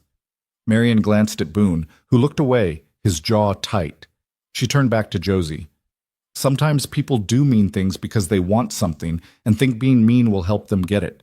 But the important thing is that we don't let mean people change who we are or stop us from taking care of what we love." "I want Henrietta back," Josie sobbed, throwing herself into Marion's arms. "She was my favorite. She was the nicest one, and she let me pet her, and now she's gone like Mama's gone, and everything good goes away." The words ripped through Marion's heart. She held Josie close, rocking her gently while the child cried. Over Josie's head, she saw Boone's face contort with pain and helpless rage. He looked like he wanted to punch something, or someone. "Not everything good goes away," Marion said softly into Josie's hair. "I'm still here. Your papa's still here. We have 6 chickens left to take care of. We have each other. And we have a garden starting to grow where nothing grew before. That's not nothing, Josie. That's something worth holding on to. But I miss Henrietta. I know you do, and it's okay to be sad. It's okay to cry when you lose something you love." Marion pulled back slightly to look into Josie's tear-stained face. "But after we cry, we keep going. We take care of the chickens who are left. We make sure they're safe and loved. That's how we honor Henrietta, by protecting what she left behind." Josie hiccuped, considering this. "Like how Papa takes care of me because Mama can't." The simplicity of the connection nearly undid Marion. "Exactly like that," she managed. Boone made a strangled sound and turned away abruptly, his shoulders rigid. Marion wanted to go to him, to offer comfort, but Josie still needed her. She compromised by keeping one hand on the child while reaching out with the other to touch Boone's arm. "Mr. Mercer," she said gently, "this isn't your fault." "Isn't it?" His voice was raw. "I brought this on us by refusing to sell. I made Blackwell angry. I put my pride above my daughter's safety. How is that not my fault?" "Because standing up to a bully is never wrong. Because teaching your daughter that home is worth fighting for is never wrong. Because refusing to be intimidated is never wrong. Marion's grip tightened on his arm. You did the right thing, even though it came with a cost. That's what courage looks like. He turned to face her, and the anguish in his eyes made her breath catch. I can't protect you both. I can't be everywhere at once. If something happens to either of you because of my stubbornness, then it happens, Marion interrupted quietly. Life is risk, Mr. Mercer. I could have stayed in Boston and starved to death in a boarding house alone and forgotten. Instead, I'm here, where I'm needed, where I matter. That's worth the risk, and I think you know it. Before he could respond, a knock at the door made them all jump. Boone moved immediately, positioning himself between the door and Marion and Josie. Who is it? It's Alice Porter, Boone. I brought Miss Locke's trunk like I promised, and I've got news from town. The tension eased fractionally. Boone opened the door to reveal Alice and her husband, a stocky man with kind eyes and graying hair. They carried Marion's trunk between them, setting it just inside the door. Heard you had some trouble with Blackwell this morning, Alice said without preamble, her gaze moving quickly over them all, assessing. Word travels fast. Half the town's talking about how you threw him off his horse. He had it coming, Boone said flatly. Won't get an argument from me. Silas Blackwell's been a thorn in this county's side for 20 years. Alice's husband, Tom, Marion remembered, nodded agreement. But you should know, he's been in town all morning, telling anyone who'll listen that you're dangerous, unstable, unfit to raise a child. Josie whimpered, and Marion pulled her closer. That's absurd. Course it is, Alice said. But that won't stop people from talking. Blackwell's claiming he came out here as a concerned neighbor and you attacked him unprovoked. He's saying that little girl ain't safe with a violent father and a mysterious stranger taking care of her. He threatened my daughter, Boone said through gritted teeth, right in front of Miss Locke, implied that accidents might happen if I didn't sell to him. Tom whistled low. That sounds like Blackwell, but proving it's another matter. It's your word against his, and he's got friends in positions that matter. What are you saying? Marion asked, though dread was already pooling in her stomach. Alice and Tom exchanged glances. We're saying you should be prepared, Alice said carefully. Blackwell's got influence with the territorial judge. If he makes a complaint about Josie's welfare, there could be an investigation. They might even temporarily remove her from the home while they look into things. No. The word burst from Boone like a gunshot. No one's taking my daughter. I'll die before I let that happen. Let's hope it doesn't come to that, Tom said. But you need to be smart about this, Boone. Make sure everything here is beyond reproach. The house, the child's care, your behavior. Give them no ammunition to use against you. That's partly why we came, Alice added, looking at Marion. No offense, Miss Locke, but a young unmarried woman living in a widower's house, even as a governess, looks improper to certain minds, especially minds looking for impropriety. What are you suggesting? Marion asked, though she thought she knew. I'm suggesting you might want to stay in town with me for a while, just until this blows over. It would look more proper and— No, Boone interrupted. Miss Locke stays here. Josie needs her. Boone, be reasonable. I am being reasonable. My daughter just lost her favorite chicken because of Blackwell's games. She's terrified and crying, and the one person who's been able to comfort her these past few days is Miss Locke. I'm not taking that away from her. Not for appearances, not for propriety, not for anything. Alice opened her mouth to argue further, but Marion spoke first. I appreciate your concern, Alice, truly, but Mr. Mercer is right. Josie needs stability right now, not more upheaval. I'm staying. Even if it costs you your reputation? Alice pressed. Even if it makes things harder for Boone? My reputation was already in tatters the moment I arrived in Medicine Creek as an unclaimed mail-order bride, Marion said quietly. And as for making things harder, I think we're well past worrying about that, don't you? Alice studied her for a long moment, then sighed. You're either very brave or very foolish, Miss Locke. I haven't decided which. Perhaps both, Marion said with a slight smile. Tom cleared his throat. Well, if you're determined to stay, then you should know Blackwell's also been spreading rumors about the ranch itself, saying it's falling apart, that Boone can't manage it, that the child's living in squalor. This house is clean and well-maintained, Marion said immediately. The child is fed, clothed, and cared for. Anyone who investigates will see that. Will they? Alice gestured around the sparse room. I'm not saying you haven't done wonders in a few days, but look at this place with a stranger's eyes. No curtains on the windows, barely any furniture, that crack in the wall over there. A child with only 3 dresses to her name and shoes that don't fit. A father who sleeps in the barn instead of his own house. Each observation was like a small blow. Marian hadn't thought about how it would look to outside eyes, had been too focused on immediate needs to consider appearances. But Alice was right. A judge or investigator looking for problems would find plenty to criticize. Then we fix it, Marian said firmly. We get curtains and proper furniture. We make new clothes for Josie. We make this house look like a home instead of a way station. With what money? Boone asked bitterly. I'm barely keeping ahead of expenses as it is. With creativity and hard work, Marian replied. I can sew. I'll make curtains from whatever fabric we can find or trade for. Alice, do you know anyone in town who might have outgrown children's clothes that Josie could have? Or fabric scraps? I can make something from almost nothing. I might know a few people, Alice admitted. And I've got some material in my sewing room that's just sitting there. I could bring it by. What about furniture? Tom asked. That's harder to come by. The barn, Boone said suddenly. There's furniture in the back of the barn. Clara's things. Her sewing table, a rocking chair, some shelves. I haven't been able to look at them. But if it helps Josie stay with me, then... He swallowed hard. Then we'll bring them in. Marian saw what that admission cost him and felt a rush of respect for his willingness to face his pain for his daughter's sake. Thank you, Mr. Mercer. Don't thank me yet. You'll have to be the one to sort through it all. I can carry things, but I can't. He trailed off, jaw working. I understand, Marian said gently. I'll handle it. Alice and Tom stayed for another hour, discussing strategy and sharing what they knew of Blackwell's movements. Apparently he'd been consolidating power in the county for years, buying up smaller ranches and forcing out anyone who resisted. Several families had already left, unable to withstand the pressure of mysterious accidents and economic sabotage. Why doesn't anyone stop him? Marian asked. Who's going to? Tom replied. The sheriff's on his payroll. The judge owes him money. Most of the merchants depend on his business to survive. Anyone who stands up to him ends up ruined or run out of town. That can't be legal.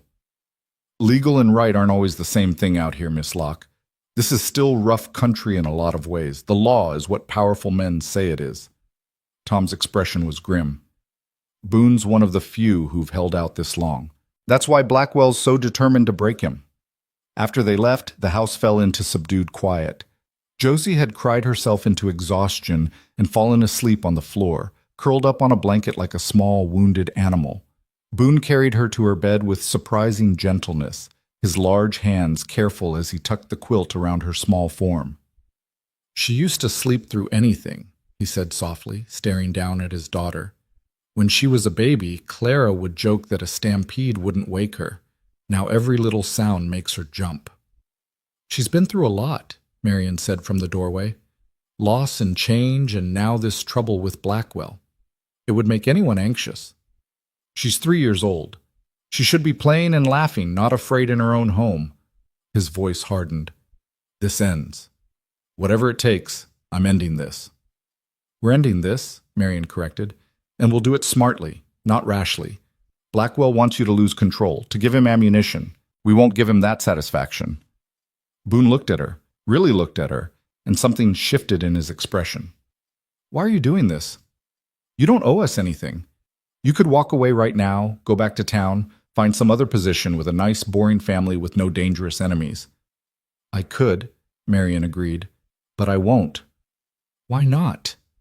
She thought about how to answer, about all the reasons swirling in her mind and heart. Finally, she settled on the simplest truth. Because this is where I'm needed. Because Josie asked me to stay, and I don't break promises to children. Because you're fighting for something that matters, and I'd rather stand with you than run from bullies. She paused. And because, for the first time in a very long time, I feel like I belong somewhere. I'm not ready to give that up. The silence stretched between them, weighted with unspoken things. Then Boone nodded once, a sharp jerk of his head. All right then. We do this together. But if things get dangerous, really dangerous, you get Josie out. Promise me. I promise to keep her safe, Marion said carefully. Whatever that requires. It wasn't quite the promise he'd asked for, but it seemed to satisfy him. They left Josie sleeping and went outside to begin the work of securing the ranch. Boone showed Marion the weak points in the property, the broken fence line on the western boundary, the old well that needed a new cover, the barn doors that didn't latch properly. I've been meaning to fix these things, he admitted. Just never seemed to be enough hours in the day. Then we'll make the hours, Marion said practically. Show me what needs doing, and I'll help. They worked through the afternoon, Boone repairing while Marion held boards or fetched tools. It was hard physical labor that left her hands blistered and her muscles aching, but there was something deeply satisfying about it too.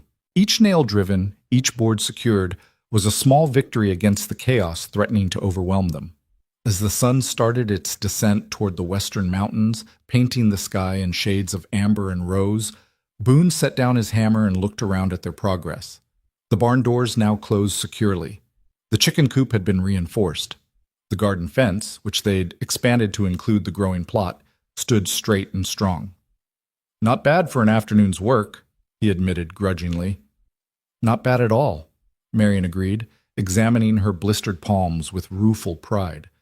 Though I think I'll feel this tomorrow. Something that might have been a smile flickered across Boone's face.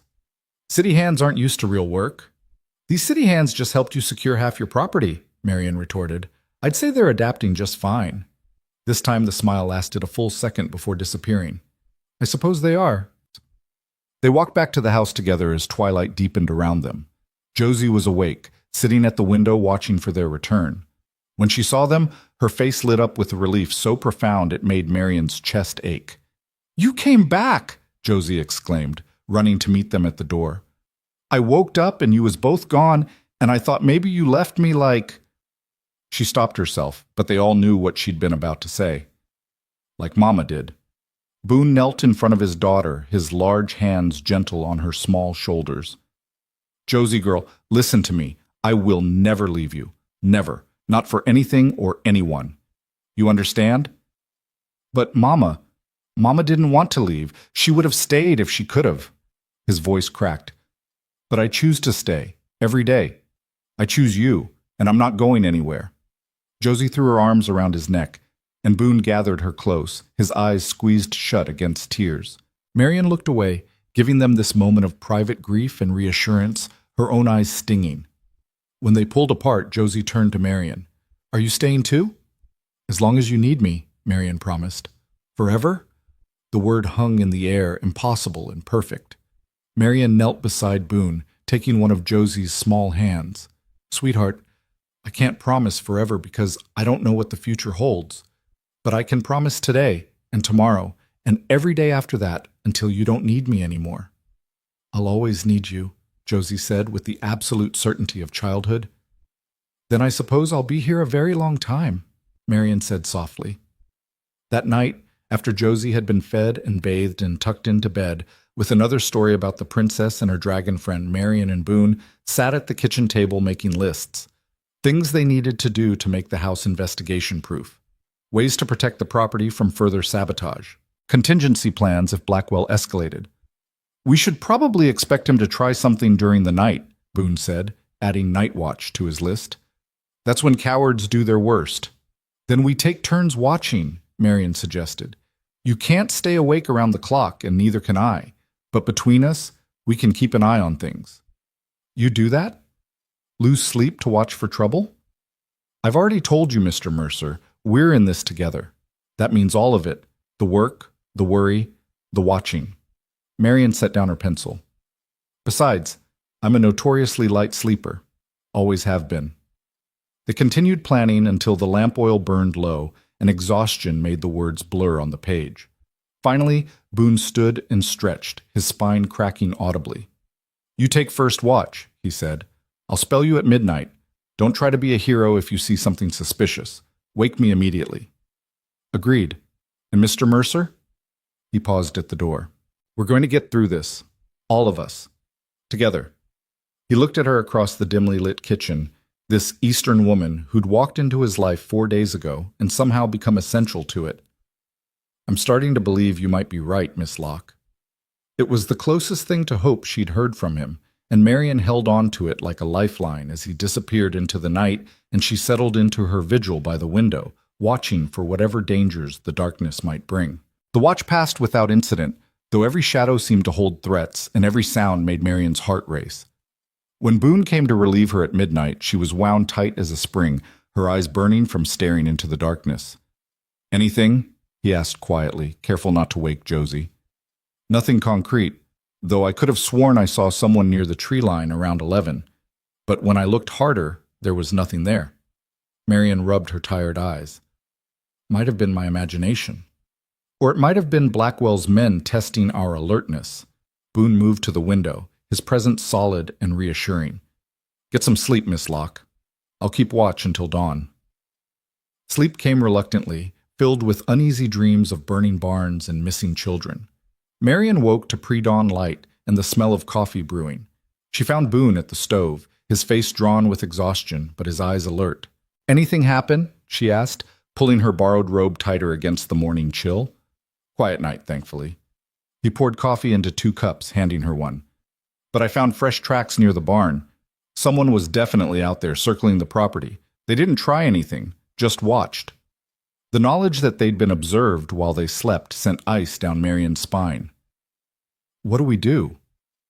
"We stay vigilant, and we move forward with making this place look like a proper home." He drained his coffee in one long swallow.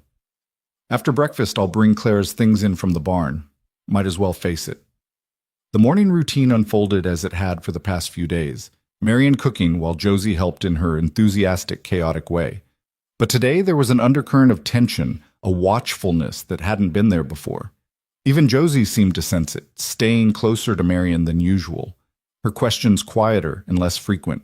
After they'd eaten and cleaned up, Boone disappeared into the barn while Marian and Josie began clearing space in the main room for the furniture. They pushed the small table against one wall and swept the floor clean, creating an open area near the window. When Boone emerged carrying a rocking chair, Marian's breath caught. It was beautiful, carved maple with a high back and gentle curves, polished by years of use. Even dusty and cobwebbed, its quality was evident. "Clara's mother made this," Boone said, setting it down carefully. "She rocked Josie in it every night when she was a baby. Said the motion helped calm her." Josie approached the chair slowly, one small hand reaching out to touch the armrest. "I remember," she said softly. "Mama would sing while she rocked, songs about stars and angels and going to sleep." Boone's jaw tightened, but he didn't retreat. "That's right, baby girl. She had a voice like honey, your mama did." "Can I sit in it?" Josie asked hesitantly, as if afraid the answer would be no. Boone looked like he wanted to refuse, to keep this piece of Clara separate and untouchable. But then he glanced at Marian, saw the encouragement in her eyes, and nodded. "Go ahead." Josie climbed into the chair, her small body dwarfed by its size. She pushed with her feet, setting it rocking, and a smile broke across her face. "It feels like Mama's arms," she whispered. The raw emotion on Boone's face was almost too much to witness. He turned abruptly and strode back to the barn, leaving Marian and Josie alone with the chair and its memories. Over the next hour, he made several more trips, a small sewing table with a drawer full of threads and needles, shelves that he mounted on the wall, perfect for displaying dishes or books, a wooden trunk painted with flowers, containing linens and quilts that smelled of cedar and lavender. Each item was another piece of Clara being restored to the house, another acknowledgement that she had existed here, had loved here, had mattered. The last item was a framed sampler, cross-stitched in neat letters, "Home is where love dwells." Clara's work, Marian realized, noting the date stitched in the corner, 1883, the year before Josie was born. "Where should this go?" Boone asked, holding it awkwardly as if it might burn him. "Above the mantel," Marian suggested gently, "where everyone can see it." He hung it there, his movements careful and precise. When he stepped back to look at it, his shoulders sagged slightly. "She made that the winter after we were married. Said every home needed a reminder of what mattered most." "She was a wise woman," Marian said. She was. Boone touched the frame lightly. And she would have liked you, I think. You've got her practicality, her determination, her kindness with Josie. The comparison was both humbling and terrifying. I'm not trying to replace her. I know that. He turned to face her fully. But you're helping us live again instead of just surviving. That's something Clara would have wanted. She always said life was for living, not for mourning. Before Marion could respond, the sound of horses approaching made them both tense. Through the window, they saw 3 riders coming up the path, Sheriff Morrison and 2 men Marion didn't recognize. Stay with Josie, Boone commanded, already moving toward the door. Keep her inside. Marion gathered Josie close as Boone stepped onto the porch. The sheriff dismounted, a portly man with a drooping mustache and cold eyes that assessed everything with calculating precision. His companions stayed on their horses, hands resting conspicuously near their sidearms. Boone Mercer, the sheriff said without preamble. I'm here on official business. There's been a complaint filed regarding the welfare of your daughter. Filed by who? Boone's voice was dangerously calm. Silas Blackwell? The identity of the complainant is confidential, but serious allegations have been made about the conditions here and your fitness as a parent. The sheriff pulled a paper from his coat. I'm authorized to inspect the premises and interview the child. The hell you are, Boone crossed his arms. You got a warrant for that? Don't need one for a welfare check. Now, you can cooperate and let me do my job, or I can come back with a court order and remove the child immediately while we investigate. The sheriff's smile was unpleasant. Your choice. Marion could see the fury building in Boone's rigid posture. She moved quickly, positioning herself in the doorway with Josie behind her. Mr. Mercer will, of course, cooperate, Sheriff. We have nothing to hide. The sheriff's gaze shifted to her, his expression openly skeptical. And you would be? Marion Locke. I'm employed here as Josie's governess. Governess? He said it like it was a dirty word. Funny, I heard you were something else entirely. A mail-order bride who got stood up and latched onto the first lonely widower you could find. Heat flooded Marion's face, but she kept her voice steady. I am employed in a legitimate position, caring for Mr. Mercer's daughter. My personal circumstances are irrelevant to Josie's welfare. That's so? Well, we'll see about that. The sheriff pushed past Boone onto the porch. Let's have a look inside. There was nothing to do but allow it. Marion stepped aside, keeping Josie pressed against her skirts. The sheriff entered slowly, his eyes moving over everything with methodical suspicion. He took in the rocking chair, the shelves now holding dishes, the sampler above the mantel. He opened cupboards and peered into corners, searching for evidence of neglect or impropriety. In Josie's room, he examined her small wardrobe, the made bed, the photograph of Clara on the chest. He even looked under the bed, as if expecting to find something incriminating. Josie whimpered, and Marion squeezed her hand reassuringly. Where does the child sleep? He asked Marion. In her own room, as you can see. And where do you sleep, Miss Locke? The implication was clear and insulting. In Mr. Mercer's former room. He has been sleeping in the barn to maintain propriety. How convenient. The sheriff moved to Boone's room, poking through the simple furnishings. He opened the chest of drawers, lifting out Marion's few belongings with no respect for privacy. When he found nothing objectionable, his mouth tightened. Back in the main room, he fixed his attention on Josie. Come here, girl. Let me look at you. Josie shrank back against Marion's legs. I don't want to. Wasn't asking what you wanted. Come here. You're frightening her, Marion said sharply. If you want to examine Josie, do so with her father present and with some basic kindness. The sheriff's eyes narrowed. You're awfully bold for someone in your position, Miss Locke. A woman of questionable morals living in sin with... That's enough. Boone's voice cut through the room like a whip. He'd followed them inside and now stood between the sheriff and Marion, his hands clenched into fists. You've seen the house. It's clean, well-maintained, suitable for a child. My daughter is fed, clothed, and cared for. You've got no grounds for any complaint. I'll be the judge of that. The sheriff crouched down to Josie's level, and Marion had to force herself not to pull the child away. Now, little girl, tell me, does your papa hurt you, hit you, lock you up when you're bad? Josie's eyes went wide with confusion and fear. Papa don't hurt me. Papa loves me. What about this woman? She treat you right? Miss Lady is nice. She tells me stories and makes good food and helps with my splinter. Josie's voice was trembling now, tears threatening. Why are you asking mean questions? Just doing my job. The sheriff stood, his knees creaking. Child seems healthy enough, I'll grant you that. But this living arrangement? He gestured at Marion. An unmarried woman and a widower under the same roof? That's improper at best, immoral at worst. Then arrest me for immorality, Boone said flatly. But you're not taking my daughter. I'm not here to take her, not today anyway. The sheriff moved toward the door. But mark my words, Mercer, you're being watched. One slip, one hint of impropriety or neglect, and I'll be back with that court order faster than you can spit. And next time I won't be asking permission. He left, his companions following in his wake. Through the window, they watched the three men ride away, dust trailing behind them like a threat. The moment they were out of sight, Josie burst into tears. Why was he so mean? What did we do wrong? Boone scooped her up, holding her tight against his chest. Nothing, baby girl. You did nothing wrong. Sometimes grown-ups have disagreements, and sometimes they use children to hurt each other, but it's not your fault. Are they going to take me away? Josie sobbed into his shoulder. Like they took Henrietta? No. Boone's voice was iron. No one's taking you anywhere. I promise. But over Josie's head his eyes met Marion's, and she saw the fear there. They both knew that promise might be beyond his power to keep. After Josie had cried herself out and fallen into an exhausted sleep in her father's arms, Boone carried her to bed. When he returned to the main room, his face was set in grim lines. This is worse than I thought, he said.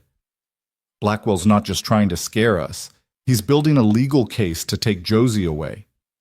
He can't do that. There are no grounds. But even as she said it, Marion felt doubt creeping in. In a fair world, you'd be right, but this isn't a fair world, and Blackwell owns the sheriff and the judge. If he wants to manufacture grounds, he'll find a way. Boone paced the small room like a caged animal. And the worst part is, he's using our own defense against us. Having you here protects Josie, but it also gives them ammunition about impropriety. Then what do we do? Send me away? Marion heard the desperation in her own voice. Leave Josie without proper care just to satisfy people's sense of propriety? No. The word was absolute. You stay. Josie needs you, and I won't sacrifice her well-being for appearances. He stopped pacing and faced her directly. But we need to be smarter, more careful. Give them nothing they can twist into evidence against us. Agreed. And we should document everything, keep records of meals, activities, education, show that Josie is thriving under our care. Our care, Boone repeated softly, as if testing the words. When did it become our? When you let me stay, Marion said simply. When you trusted me with your daughter. When we started facing this together instead of separately. He held her gaze for a long moment, something shifting in those blue-green eyes. You could still leave, you know. This is only going to get worse before it gets better. Blackwell won't stop until he has what he wants. Then he'll be disappointed, Marion said firmly, because I'm not going anywhere. A knock at the door made them both jump. Boone moved to answer it, one hand on the gun at his hip. But it was only Alice Porter, her arms full of fabric and her face concerned. Saw the sheriff riding away, she said, pushing past Boone into the house. Figured I'd better check on you all. Is Josie all right? Frightened but unharmed, Marion told her. The sheriff inspected the house and questioned her. He found nothing wrong, but he made it clear this isn't over. Damn Blackwell and his scheming. Alice set down her bundle on the table. Well, I brought what I promised, fabric for curtains and clothes, and I've got news from town that might help. What kind of news? Boone asked warily. The kind where Blackwell might have overplayed his hand. Alice's eyes gleamed with satisfaction. Turns out he's been spreading his complaints far and wide, telling anyone who'll listen about the terrible conditions out here. But Martha Henderson's boy works at the general store, and he heard Blackwell pressuring Tom Harrington, back when Tom was alive, to sell his store. When Tom refused, his supplies started arriving late or damaged. Same pattern as what's happening to you. Can anyone testify to that? Marion asked, hope stirring. Martha's willing to swear to what her son told her, and there are 3 other families who've left the county in the past 2 years under similar circumstances. If we could get them to come back and tell their stories— They won't, Boone interrupted. They left because they were scared. Why would they come back and make themselves targets again? Because maybe they're tired of running. Because maybe if enough people stand together, Blackwell's power isn't as absolute as it seems. Alice pulled out a chair and sat down heavily. Look, I'm not saying it'll be easy, but right now Blackwell's winning because everyone's isolated. Everyone's facing him alone. What if we change that? Marian felt something click into place in her mind. A coalition. Multiple families coming forward together, supporting each other's testimony. There's safety in numbers. And legal weight, Alice added. One complaint against Blackwell is easy to dismiss. 10 complaints showing a pattern of harassment and intimidation? That's harder to ignore, even for a corrupt judge. It's also a good way to make more enemies, Boone pointed out. Anyone who stands with me becomes a target too. Some things are worth being a target for. Alice stood and began unpacking her bundle, laying out fabrics in various colors and patterns. Now, we came here to make this house look proper, so let's do that while we talk strategy. Marian, you said you could sew? What followed was a strange afternoon of domestic work intertwined with plotting. Marian measured windows while Alice shared names of families who might be willing to testify. They cut fabric while discussing legal strategies. Boone sat at the table cleaning his rifle, ostensibly maintaining his weapons but clearly listening to every word. When Josie woke from her nap, she joined them, helping to sort buttons and thread. The normalcy of it seemed to calm her, the familiar rhythm of women's work providing comfort after the morning's trauma. Marian taught her to thread a needle, praising her concentration, while Alice told stories about her own daughter's attempts at sewing when she was young. Made a sampler once that was supposed to say, "God bless our home," Alice recalled with a laugh. But she got the letters mixed up and it said, "God bless our hone." We hung it anyway, and every time someone asked what a hone was, she'd say it was a special kind of blessing for sharpening knives. Even Boone smiled at that, and Josie giggled, some of the tension leaving her small shoulders. These moments of lightness felt precious, stolen from the darkness pressing in around them. By evening, they'd completed 2 sets of curtains for the main room windows. The fabric was simple calico, but it transformed the space, making it feel more finished and intentional. Marian hung them while Boone held the ladder steady, very aware of his presence below her, ready to catch her if she fell. "They look good," he admitted when she climbed down. "Makes it feel more like a home?" Marian suggested gently. "Yeah, like a home." Alice stayed for supper, a stew Marian had started that morning, rich with vegetables from the supplies Alice had brought. They ate together at the table, a makeshift family bound by circumstance and determination. Josie chattered about her day, about the curtains and the sewing and the story Marian had promised for bedtime. "A new one?" Josie asked hopefully. "Not the dragon one again?" "How about a story about a brave little girl who saved her village from a terrible winter?" Marian suggested. "Did she have magic?" "She had something better, courage and cleverness and a kind heart." "That sounds good." Josie leaned against Marian's arm, content and secure in a way that made Marian's chest ache with protective tenderness. After Alice left with promises to start reaching out to the other families, Marian went through the bedtime routine with Josie while Boone cleaned up from supper. She told the promised story, making it up as she went, weaving in lessons about perseverance and community. Josie listened with rapt attention, asking occasional questions or adding her own details. "The girl had blonde hair like me," she insisted. "She absolutely did," Marian agreed, tucking the quilt around her, golden as sunshine. "And she was brave even when she was scared? Especially when she was scared. Being brave doesn't mean not being afraid. It means doing what's right even when you're frightened." Josie considered this seriously. "Like Papa being brave about Mama being gone?" "Exactly like that." "And like you being brave to stay when the mean man came?" Marian's throat tightened. "Yes, sweetheart. Like that too." "I'm glad you're brave," Josie whispered, her eyes already drooping. "I don't want you to go away." "I'm not going anywhere," Marian promised, smoothing the blonde curls back from Josie's forehead. She stayed until the child's breathing evened into sleep, then quietly left the room. Boone was standing at the window, staring out into the gathering darkness. "You've got first watch again," he said without turning. "I'll take over at midnight like last night." "Actually, I was thinking we should alternate shifts differently. 3 hours each instead of 6. That way, neither of us is exhausted. Marian moved to stand beside him. We need to be sustainable in this, not heroic. Sustainable, he repeated, something wry in his tone. Never thought of vigilance as something that needed to be sustainable. Everything needs to be sustainable if it's going to last, and this situation could last weeks or even months. Marian watched his reflection in the window glass. We have to pace ourselves. He turned to face her, and in the lamplight his features were softer than usual. You've got an answer for everything, don't you, Miss Locke? Not everything, but I'm good at practical problems. She managed a small smile. Emotional ones are harder. Tell me about it. He was quiet for a moment, then, about what the sheriff said this morning, about the living arrangement being improper. It doesn't matter what he thinks. It matters if it gives them ammunition to take Josie. Boone's jaw tightened. I've been thinking about it all day. There might be a way to make it more proper. Legally proper, I mean. Something in his tone made Marian's heart start to race. What are you suggesting? He didn't meet her eyes. I'm suggesting that if you and I were married, even just on paper, it would solve the propriety problem. You'd be Josie's stepmother instead of just a governess. No one could claim impropriety then. The words landed like stones in still water, sending ripples through Marian's carefully maintained composure. Mr. Mercer, are you proposing marriage? I'm proposing a solution to a legal problem, he corrected, still not looking at her. This wouldn't be a real marriage, not like what you came here expecting with Harrington.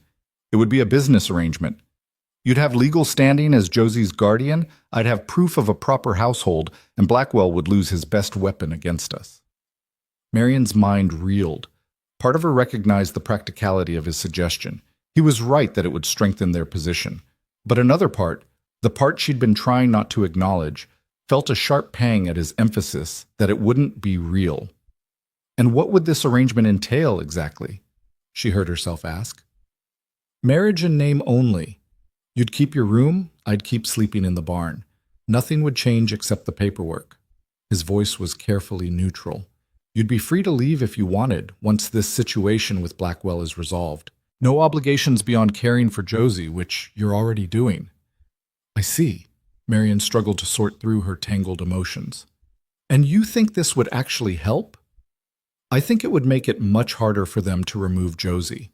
A child with two parents, even if one is a step-parent, is better than a child with one parent and a governess of questionable morals. He finally looked at her, his expression guarded. But I understand if it's too much to ask. You already came here expecting to marry a stranger, and that didn't work out. I wouldn't blame you for not wanting to try again under these circumstances. That's not... Marian stopped, trying to organize her thoughts. Mr. Mercer, this isn't about what I want or don't want. This is about Josie's welfare. If you truly believe this would protect her, then we should consider it seriously. I do believe it would help, but I won't pressure you into anything. His voice softened slightly. You've already given us more than we had any right to expect. I won't ask you to sacrifice more unless you're willing. Marian thought about Josie asleep in the next room, her small hand curled under her cheek.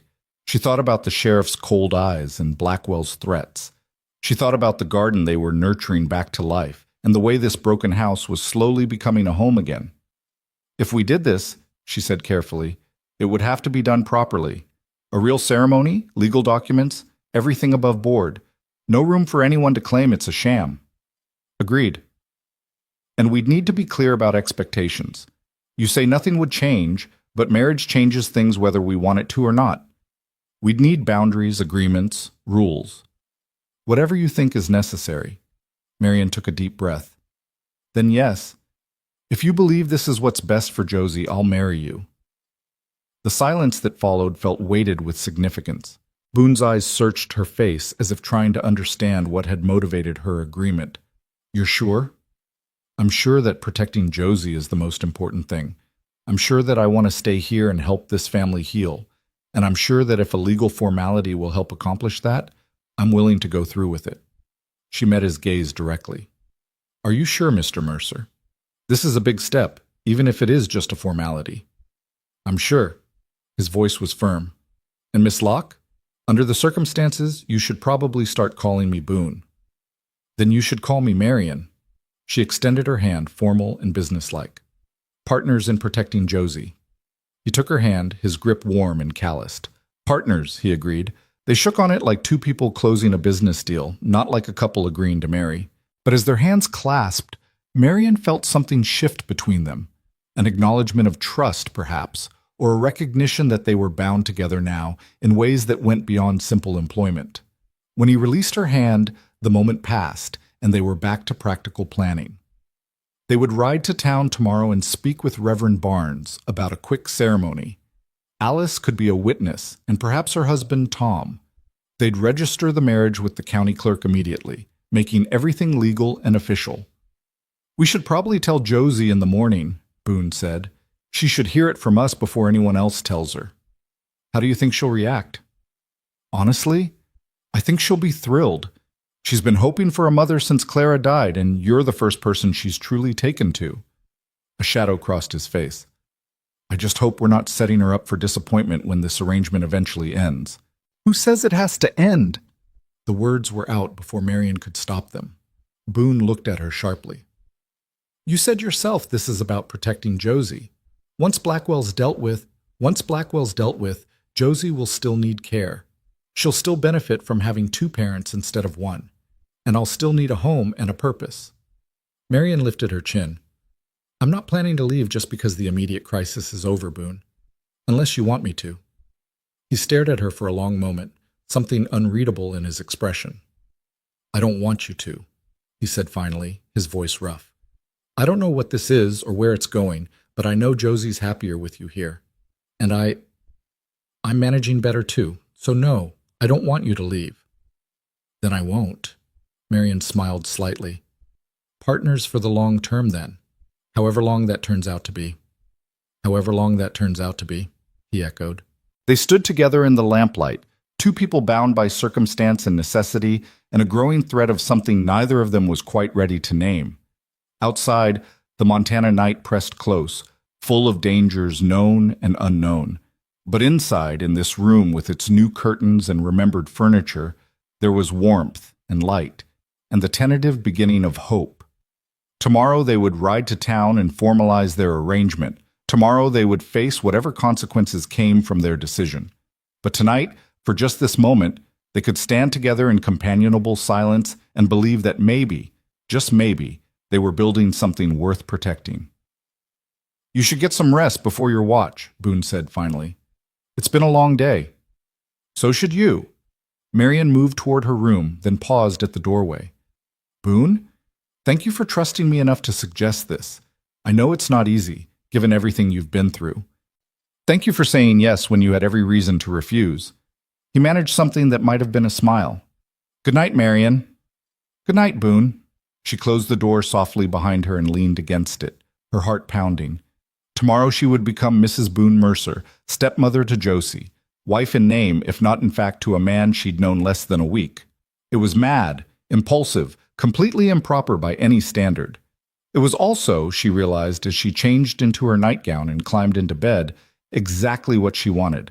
Not just the protection it would give Josie, or the security it would provide her, but the chance to be part of this family, to help them heal, to belong somewhere and to someone. Even if that someone didn't love her the way she was beginning to suspect she might love him, morning came too quickly, bringing with it the weight of decisions made in lamplight. Marian woke to find Boone already up, the smell of coffee drifting through the house. When she emerged from her room, she found him standing at the stove looking more uncertain than she'd ever seen him. "I don't know how to tell her," he admitted without preamble. "How do you explain to a 3-year-old that her father's marrying someone he barely knows for legal protection?" "You don't?" Marian said simply, moving to help him with breakfast. "You tell her that you and I care about each other and want to be a family. Children don't need all the complicated adult reasons. They just need to know they're loved and safe." "But we don't... we're not..."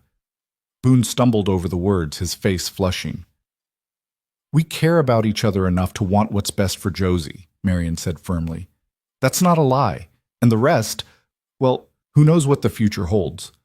We're building something here, Boone. Maybe it's not conventional, but it's real." Before he could respond, Josie appeared in the doorway, her hair a wild tangle around her sleep-flushed face. "Why are you both up so early?" She yawned. Is something wrong? Marian and Boone exchanged glances. Then Boone knelt down, bringing himself to his daughter's eye level. Nothing's wrong, baby girl. In fact, something's very right. Come here. Josie patted over, and Boone lifted her onto his knee. Marian sat down beside them, close enough to offer support, but giving father and daughter their moment. Josie, you remember how you asked Miss Marian, if she would be your mommy? Boone's voice was steady, despite the emotion Marian could see in his eyes. You said she couldn't 'cause Mama already was my mommy, Josie replied, her small brow furrowing. That's right. Your mama will always be your mama, and nobody can replace her. Boone took a breath. But Marian could be something else. She could be your new mama, if you'd like that. A second mama, different from the first, but just as important. Josie's eyes went wide. Really? You mean forever? We mean for as long as you need us, Marian said gently, reaching out to take one of Josie's small hands. Your papa and I have decided to get married, which means I'll be your stepmother. I'll take care of you and love you just like I have been, but it'll be official and legal and real. Like in the fairy tales? Josie asked, wonder spreading across her face. With a wedding and everything? Exactly like that, Boone confirmed. We're going to town today to talk to Reverend Barnes, and if you'd like, you can be there when we get married.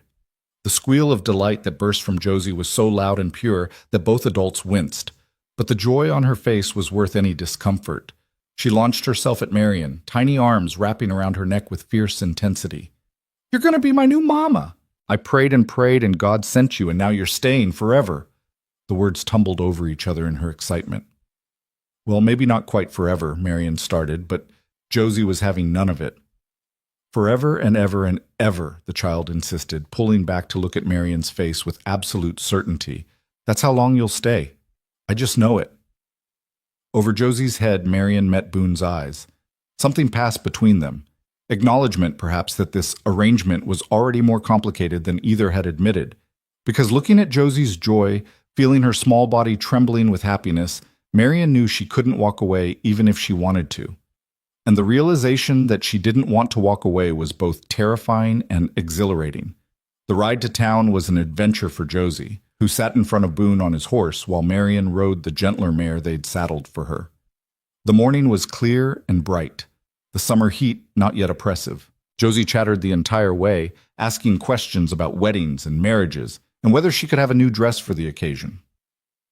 We'll see what we can do, Marian promised, already mentally calculating what fabric Alice had brought, and whether she could fashion something appropriate in the time they had.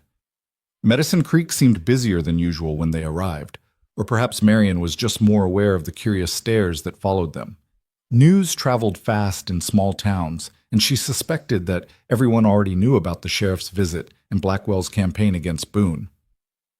Reverend Barnes was in his small office attached to the church, a thin man with kind eyes and ink-stained fingers from his correspondence work. He looked up in surprise when they entered. Boone Mercer, as I live and breathe. Haven't seen you in church since Clara's funeral. His gaze shifted to Marian and Josie. And you must be Miss Locke. Alice Porter's told me about you.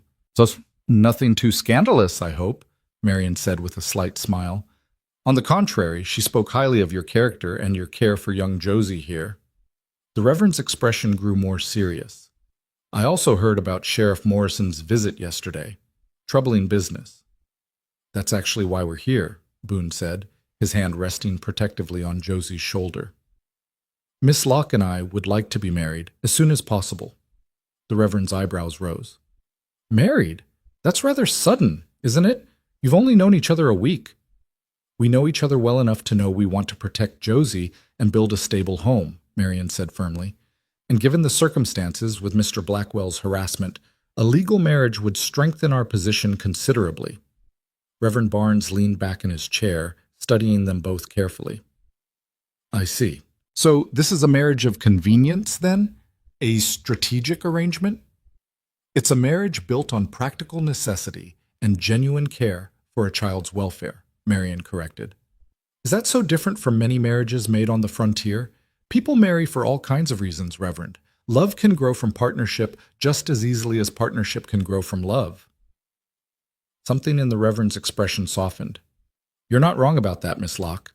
Some of the strongest marriages I've seen started with less promising foundations than yours. He pulled a ledger toward him. Very well. I can perform the ceremony this afternoon if you can find 2 witnesses. But I'll need to be sure this is what you both truly want, not just something you're being pressured into. I want this, Boone said without hesitation. For Josie's sake, yes, but also because Marion's been good for us, good for me. I want her to stay, and marriage is the best way to make that happen. Miss Locke? The Reverend turned to her. Marion thought about everything that had brought her to this moment.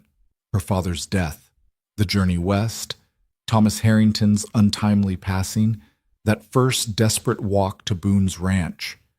Every wrong turn and disappointment had led her here, to this choice that felt both mad and inevitable. I want this, she said simply. I want to be part of this family. I want to help Josie grow and Boone heal, and I want a home where I belong. Marriage accomplishes all of that. And you understand this is a sacred covenant, not just a legal document, that you'll be bound before God and man? I understand, Marion and Boone said in unison. Reverend Barnes nodded slowly. Then I'll perform the ceremony at 2 o'clock this afternoon. Bring your witnesses and wear whatever you'd like to be married in. It doesn't have to be fancy. God cares more about the commitment than the clothes. They left the church to find Alice waiting outside, her arms crossed and her expression knowing. Tom saw you ride in. Figured you might be here to do something either very brave or very foolish. Both probably, Boone admitted. We're getting married this afternoon. Will you and Tom stand as witnesses? Thought you might never ask. Alice's stern expression cracked into a grin. About time, if you ask me. The way you two have been dancing around each other, acting like this is just a business arrangement when anyone with eyes can see there's more to it. Alice, Marion started, but the older woman waved her off. Don't Alice me. I've been married 30 years and I know what the beginning of something real looks like. You can call it whatever you want. Convenience, strategy, protection for Josie, but I saw how you looked at each other yesterday while sewing those curtains. That's not convenience, honey. That's the start of something worth nurturing. Marion felt heat rise in her cheeks, very aware of Boone standing beside her. We're just trying to do what's best for Josie. Of course you are. And what's best for Josie is 2 parents who care about each other and her. You've already got that. The ceremony this afternoon just makes it official. Alice bent down to Josie's level. What do you think, little one? Are you happy about this wedding? I'm the happiest girl in the whole world, Josie declared. Miss Marion's going to be my new mama, and we're going to be a real family. That you are. Alice straightened, her expression turning more serious. You should know Blackwell was in town again this morning. He heard about your plans. Don't ask me how, but word travels. He's making noise about how desperate it all looks, how suspicious. Let him make noise, Boone said flatly. By this evening, Marion will be my legal wife and Josie's legal mother. He can complain all he wants, but he won't have grounds to question the arrangement anymore. There's something else. Alice glanced around to make sure they weren't overheard. 3 families have agreed to come forward about Blackwell's harassment. The Johnsons, who left 2 years ago, the Cartwrights, who lost their farm last year, and surprisingly, the Hendersons. Martha finally convinced her husband to speak up. They're willing to testify about the pattern of intimidation and economic sabotage. Hope kindled in Marion's chest. That's wonderful. With multiple testimonies, it's a start, Alice cautioned. But it's also dangerous. Blackwell won't take kindly to people speaking against him. You need to be prepared for him to escalate. We're as prepared as we can be, Boone said grimly, and now we've got legal standing to fight him. They spent the rest of the morning preparing. Alice took Marion to her house, where they fashioned a simple but elegant dress from a length of cream-colored muslin Alice had been saving. It wasn't a traditional wedding gown, but with some clever draping and the addition of lace at the collar and cuffs, it looked respectable and even pretty. While they sewed, Alice shared what she knew about marriage on the frontier, practical advice mixed with gentle wisdom. It won't be easy, she said, her needle flying through the fabric. Marriage never is, but especially not one that starts the way yours is starting. You'll have to figure out what you are to each other while everyone watches and judges. I know, Marion said softly, working on the hem. But I'd rather face those challenges with Boone than face anything else without him and Josie. You're already calling him Boone instead of Mr. Mercer, Alice observed with a knowing smile. That's progress. Meanwhile, Boone had taken Josie to the general store, where they purchased a length of ribbon for her hair and a small bouquet of wildflowers. The store owner, a nervous man who clearly wanted no part of the conflict with Blackwell, served them quickly and quietly, avoiding eye contact. But as they left, they ran into Sheriff Morrison on the street. The lawman's eyes narrowed when he saw them. Heard you're getting married this afternoon, Mercer. Mighty convenient timing. Timing has nothing to do with convenience, Boone replied evenly, keeping Josie close. I'm marrying a good woman who loves my daughter. That's all that matters. Is it? Or are you just trying to make your arrangement look respectable before the judge reviews my report? The sheriff's smile was unpleasant. Won't work, you know. A hasty marriage to avoid scrutiny looks just as suspicious as an unmarried woman in your house. Then it's a good thing we're not getting married to avoid scrutiny. We're getting married because we want to be a family. Boone's voice hardened. And unless you've got actual business with me, Sheriff, I'd appreciate you leaving us alone. Oh, I've got business. Silas Blackwell filed another complaint this morning. Says you threatened his life when he came to make you a legitimate business offer. He threatened my daughter. I responded appropriately. That's not how Mr. Blackwell tells it. Says you attacked him unprovoked, nearly broke his leg when you pulled him off his horse. The sheriff crossed his arms. I'm going to need you to come by my office tomorrow and give a statement.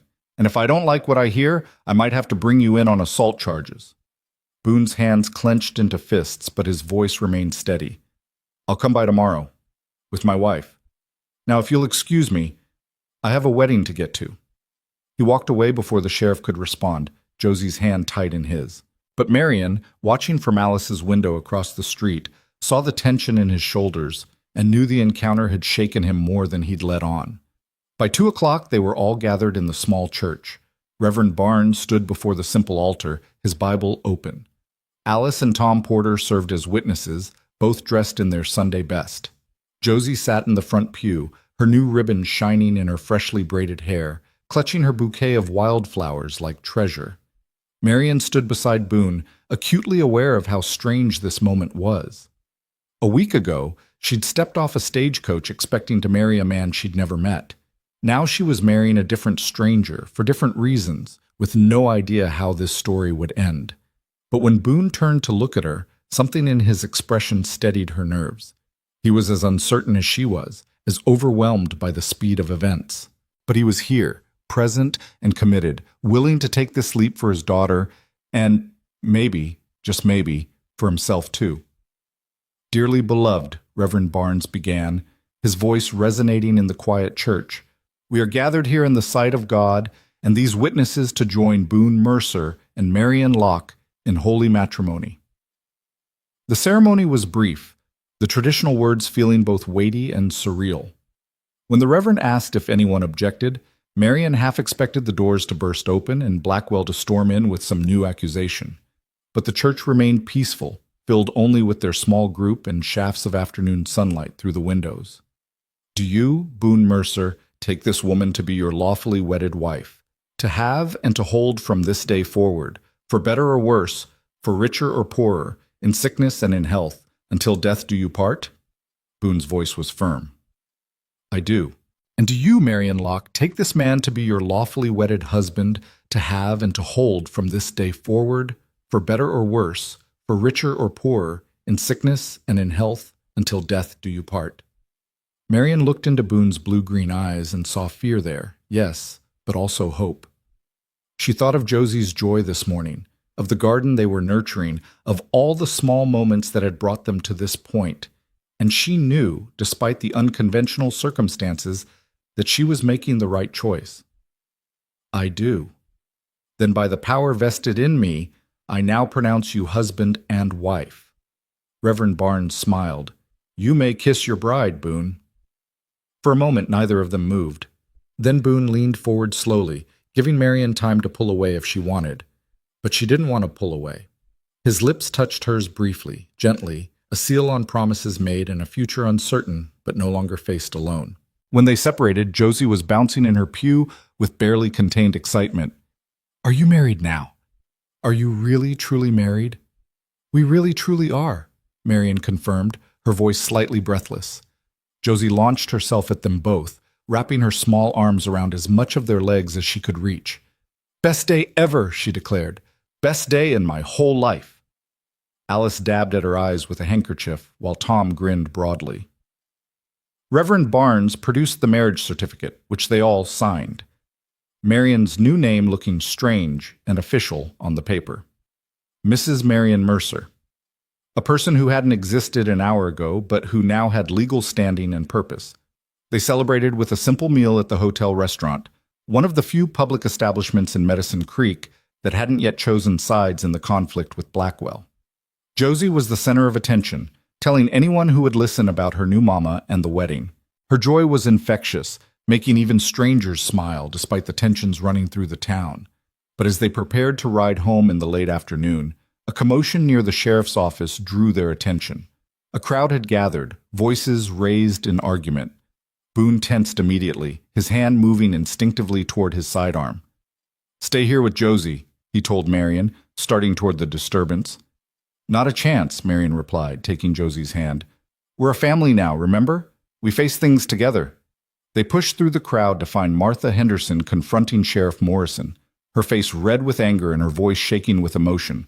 Behind her stood her husband and several other townspeople, including families Marion didn't recognize. The Johnsons and Cartwrights, she guessed. "You can't arrest him for speaking the truth," Martha was shouting. "My son saw what Blackwell did to Tom Harrington's store. He saw the threats, the sabotage."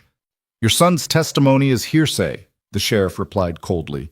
"And if you keep making false accusations against a respected citizen, I'll have to bring you in for slander." "It's not slander if it's true." One of the Johnsons stepped forward, a weathered man with fury in his eyes. "Blackwell ran us off our land with his tactics, killed half our livestock, poisoned our well, then offered to buy us out at a fraction of what the property was worth. When we refused, things got worse until we had no choice but to leave." "You got any proof of these accusations?" the sheriff demanded. "We've got testimonies from 6 families now," Alice announced, stepping forward with a sheaf of papers, all documenting the same pattern of harassment and intimidation, all willing to swear to it before a judge. "The judge is in Blackwell's pocket," someone in the crowd muttered. "Then we'll go to the territorial governor," another voice called out. "This has gone on long enough." The crowd's mood was shifting, anger building like a summer storm. Marion could feel the tension crackling in the air, dangerous and unpredictable. One spark could turn this into violence, and violence would play right into Blackwell's hands. "Wait," she said, her voice cutting through the noise. "Wait, everyone, this isn't the way." The crowd turned to look at her, this Eastern woman they barely knew. But she met their gazes steadily, drawing on reserves of courage she hadn't known she possessed. Violence and accusations in the street won't solve this. It'll just give Sheriff Morrison an excuse to arrest more of you, which is exactly what Blackwell wants. She looked around at the assembled faces, farmers, merchants, families who'd been pushed to the breaking point. But documentation, testimonies, evidence presented through proper legal channels, that's harder to dismiss or corrupt. "The legal channels are already corrupted," Martha Henderson said bitterly. "The judge, the sheriff, half the town council, they're all beholden to Blackwell's money." "Then we go higher," Marion insisted. "The territorial governor, the federal marshal, newspapers in Helena and beyond. We make this public, too public for even Blackwell to bury. But we do it smart, not hot-headed." "She's right," Tom Porter added his voice to hers. "We've got numbers now, and testimonies. We compile everything into a formal complaint and send copies everywhere, to every authority, every newspaper, every official who might listen, make it impossible to ignore." "And in the meantime," someone asked, "we just let Blackwell keep terrorizing people?" "In the meantime, we protect each other," Boone said, moving to stand beside Marion. "We watch each other's properties, share resources, present a united front. Blackwell's power comes from isolating us, making us face him alone. We take that away from him." "Easy for you to say," a voice called out. "You just got yourself a wife to make you look respectable. What about the rest of us? What about the rest of you?" Marion challenged. "You're all here, aren't you? Standing together, speaking up? That's respectability worth more than any marriage certificate. That's courage worth more than any sheriff's approval. The crowd murmured, considering. Then Martha Henderson stepped forward and extended her hand to Marion. You've got spine, Mrs. Mercer. I wasn't sure about you when you first came to town, but you've proven yourself.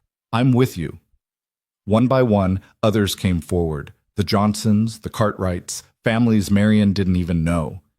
They shook hands, made promises to support each other, began organizing watches and patrols.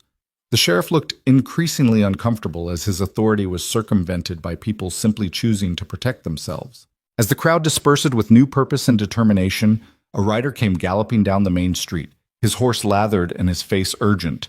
He pulled up in front of the group, breathing hard. Fire, he gasped. The Mercer Ranch, smoke rising from the north pasture. I saw it from the ridge. Marion's heart stopped. Boone had already started running for his horse, Marion right behind him with Josie in her arms. Tom and several other men mounted quickly, forming an impromptu firefighting brigade. The ride back to the ranch was the longest of Marion's life, every minute an agony of fear and uncertainty. But when they crested the final rise and saw the property below, the fire wasn't in the north pasture at all. It was much closer. The barn was ablaze, flames licking up the sides of the structure, smoke billowing black against the clear sky. Josie, stay with Alice, Marion commanded as Alice's wagon pulled up behind them. She handed the frightened child over and raced toward the barn with Boone. The horses, Boone was shouting. There are 3 horses in there. He ran toward the burning building, but Marion grabbed his arm. You can't go in there. It's too dangerous. Those horses are everything we have. Without them, we can't work the ranch, can't... Without you, Josie has no father, Marion shouted over the roar of the flames. Let the men help. Don't throw your life away. But even as she spoke, Tom and 2 others were rushing toward the barn, wet cloths over their faces. The barn doors were stuck, warped by heat.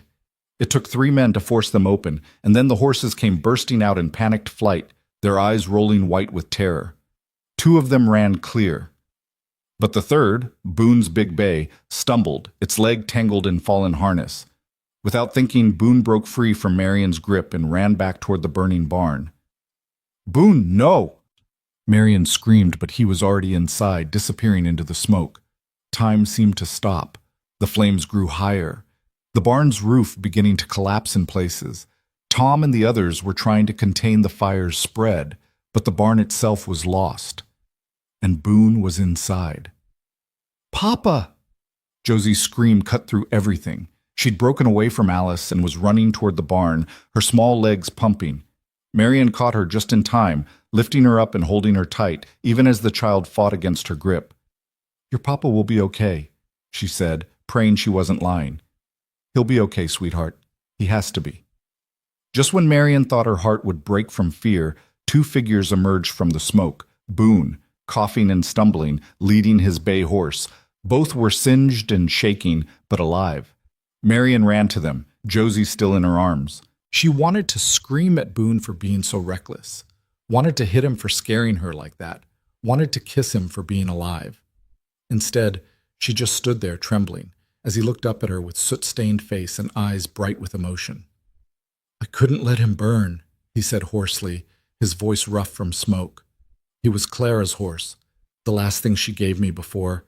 I know, Marion said, her own voice breaking. I know, but Boone, you can't. You have to think about Josie, about us. I know. He reached out with one blackened hand and touched her face gently. I know. I'm sorry. The barn continued to burn behind them, the structure collapsing in on itself in showers of sparks. Men formed bucket brigades from the well, more concerned now with keeping the fire from spreading to the house than with saving the barn itself.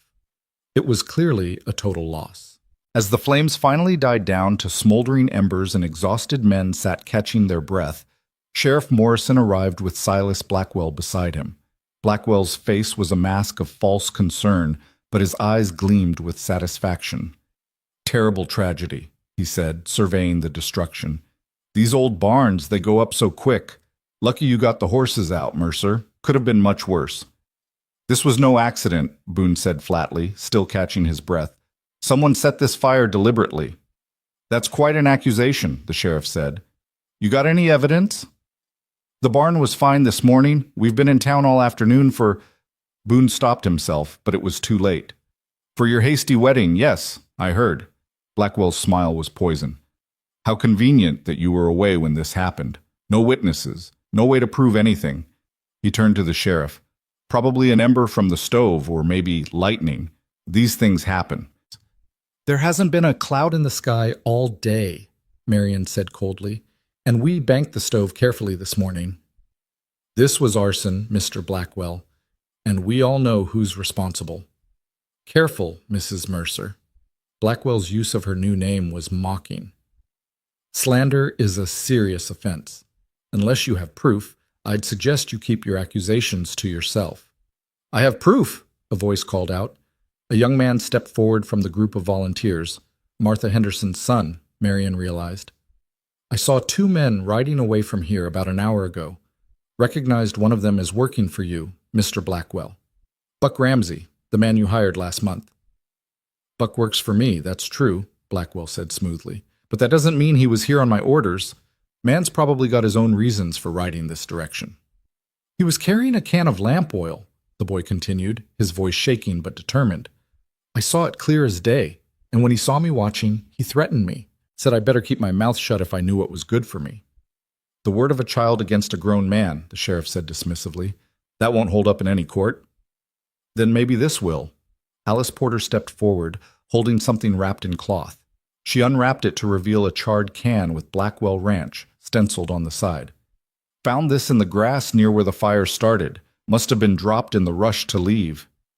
The sheriff's face went pale. Even Blackwell's composure slipped for just a moment, fury flashing across his features. But he recovered quickly. Anyone could have taken that can from my property. This proves nothing except that someone is trying to frame me. He turned to the sheriff. Unless there's actual evidence and not just wild theories, I believe we're done here. Not quite. Tom Porter stepped forward, along with 5 other men. We'll be swearing out statements about what we saw and heard here today. Young Henderson's testimony about your man Ramsey, the can with your ranch name on it, the fact that this happened right after you threatened Boone in town this morning. I made no threats, Blackwell sputtered. You told him the marriage wouldn't protect him, that there were other ways to make his life difficult, Tom continued calmly. I was standing 3 feet away when you said it. I heard every word. More men stepped forward, adding their voices. They'd all heard Blackwell's veiled threats, had all witnessed his campaign against Boone and others. The sheriff looked increasingly uncomfortable as the testimonies piled up, realizing that this wasn't an isolated incident he could easily dismiss. This is a coordinated attack on my character, Blackwell said, his voice rising. You're all conspiring together to ruin my reputation because you're jealous of my success. Your success built on theft and intimidation, Martha Henderson shot back. We're not jealous, Mr. Blackwell. We're tired. Tired of your bullying, tired of your threats, tired of living in fear. I think, Reverend Barnes said quietly, stepping forward, that what we have here is a community that's finally found its voice. And that voice is saying no more. No more intimidation, no more corruption, no more looking the other way while good people are driven from their homes. The crowd murmured agreement. Even the sheriff seemed to recognize that the tide had turned, that whatever power Blackwell had once wielded through fear was crumbling in the face of united resistance. This isn't over, Blackwell said, his mask finally dropping to reveal the viciousness beneath. You think you've won because you've got a few testimonies and some scorched metal? I own this county. I own the judge, the merchants, half the land for 50 miles. I can crush every one of you if I choose to. Then choose, Boone said, stepping forward despite his exhaustion. Choose to keep fighting, keep threatening, keep destroying. But know this, we'll fight back every time. We'll rebuild every barn you burn, replant every field you poison, stand witness every time you try to run someone off their land. You're one man with money and connections. We're a community with something worth protecting. And in the end, that's stronger than anything you can throw at us. The silence that followed was profound. Then, one by one, people began to speak up, sharing stories of Blackwell's harassment, adding their own testimonies to the growing pile. The sheriff, seeing which way the wind was blowing, quietly began taking notes. his earlier dismissiveness replaced by careful documentation. Blackwell stood alone in the midst of the crowd, his power evaporating like morning mist. Finally, with a snarl of rage, he mounted his horse and rode away, leaving behind a sheriff who now had no choice but to investigate the mounting allegations seriously. As the crowd dispersed, promising to submit formal statements and support each other through whatever retaliation might come, Marion found herself standing with Boone and Josie, looking at the smoking ruins of the barn. They'd lost the structure, some tools, and years' worth of accumulated supplies. But they'd gained something more valuable: a community standing with them, protection in numbers, and the knowledge that they weren't alone. "We'll rebuild," Boone said, his arm coming around Marion's waist as naturally as breathing. "It'll take time and work, but we'll rebuild." "Together," Marion said, leaning into his embrace. "That's what families do." Josie, tired from the excitement and fear of the day, had fallen asleep against Marion's shoulder. Her small face was peaceful, trusting absolutely that the adults in her life would keep her safe. Looking down at her, Marion felt a surge of fierce protectiveness mixed with tender love. "Did you mean what you said?" Boone asked quietly. "About being a family?" "Every word." Marion looked up at him, seeing past the soot and exhaustion to the man beneath, still grieving, still healing, but no longer drowning in sorrow. "This started as an arrangement, yes, but it became something more. At least it did for me." "For me too," he admitted, his voice rough with emotion. "I didn't want to feel this way again. After Clara, I thought I was done with love, with hope, with all of it. But you came along with your stubbornness and your kindness and your refusal to let me wallow, and somehow—" He paused, searching for words. "Somehow you made me remember what it feels like to be alive instead of just existing." "Boone," Marion breathed, her heart racing, "I know this isn't what you came here for. I know we said this was just practical, just for Josie's sake, but somewhere along the way, it became real for me. You became real for me." His hand came up to cup her face, his thumb brushing away a tear she hadn't realized had fallen. "I'm not asking you to love me back. I know that might take time, or might never happen at all, but I needed you to know that this isn't just an arrangement anymore. Not for me." "You foolish man," Marion said, half laughing, half crying. "It was never just an arrangement. Not from the moment Josie asked me to be her mama. Not from the first time you looked at me like I mattered. Not from any of the 1,000 small moments that showed me who you really are beneath all that grief and pride." She stood on her toes, bringing her face closer to his. "I love you, Boone Mercer. I love you and your daughter, and this life we're building together, even if it means burned barns and powerful enemies and 1,000 challenges ahead." The kiss was nothing like their brief peck at the altar. This was real and deep and full of promise, a seal on words spoken and feelings acknowledged. When they finally pulled apart, both breathless, Josie stirred against Marion's shoulder. "You kissing again?" she murmured sleepily. "Mama and Papa used to kiss lots." "Did they?" Marion asked, her voice thick with emotion. "Uh-huh." "Mama said kissing was how grown-ups said, 'I love you,' without words." Josie blinked up at them. "Do you love each other? For real? Not just pretend?" "For real," Boone confirmed, his eyes never leaving Marion's face. "More real than I knew was possible." "Good." Josie yawned and settled back down. "'Cause I love you both too. We're a real family now." "Yes, sweetheart," Marion whispered, holding the child close while Boone's arms wrapped around them both. "We're a real family now." The days that followed were full of hard work and gradual healing.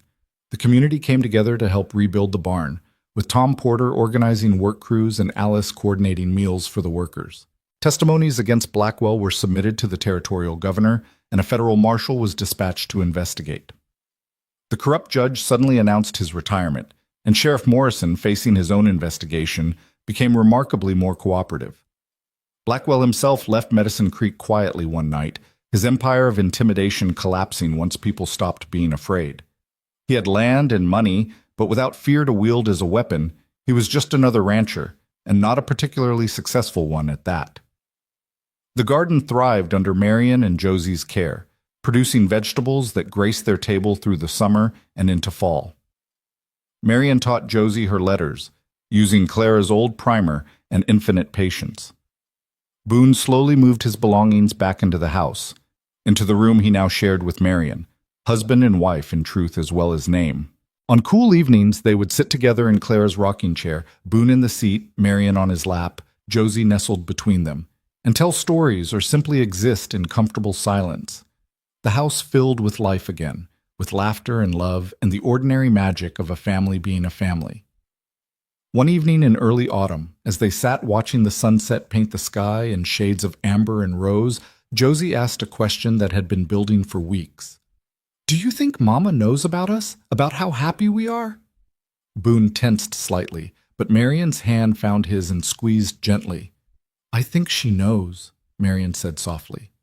"I think she's glad that you have someone to love you and that your papa isn't so sad anymore. Do you think she minds that you're here instead of her?" "Oh, sweetheart." Marian knelt down beside the rocking chair. "I could never replace your mama, and I would never try. She loved you first and best, and that love lives on in everything you are. But love isn't like pie. It doesn't run out when you share it. You can love the memory of your mama and still love me too. And I think," her voice caught slightly, "I think your mama would be grateful that someone's here to care for you and your papa the way she would have wanted." "I think so too," Josie said, her small voice certain. "I think she sent you, like an angel, but with real person arms for hugging." Over Josie's head, Boone's eyes met Marian's, and the love there was mixed with gratitude and wonder. He'd been so certain he was done with happiness, done with hope. But this woman who'd arrived unchosen, abandoned at a train depot with nowhere to go, had chosen him and his daughter, had chosen to stay when staying was hard, to love when love seemed impossible, to build a family from broken pieces. "I think your mama would have liked Marian very much," Boone said finally, his voice steady despite the emotion in his eyes. "And I know she'd be proud of you, Josie girl, of how brave and kind and smart you are. I'm brave because you're brave and kind because Mama was kind and smart because Miss Marian teaches me letters," Josie announced with the absolute logic of childhood. "Exactly right," Marian agreed, standing and pulling them both up with her. "Now, how about we make that apple pie we talked about? I think we've earned something sweet." As they moved into the house, Josie skipping ahead, Boone's hand warm in hers, Marian paused to look back at the land spreading before them, the garden with its neat rows, the new barn rising where the old one had burned, the mountains in the distance, purple against the fading light.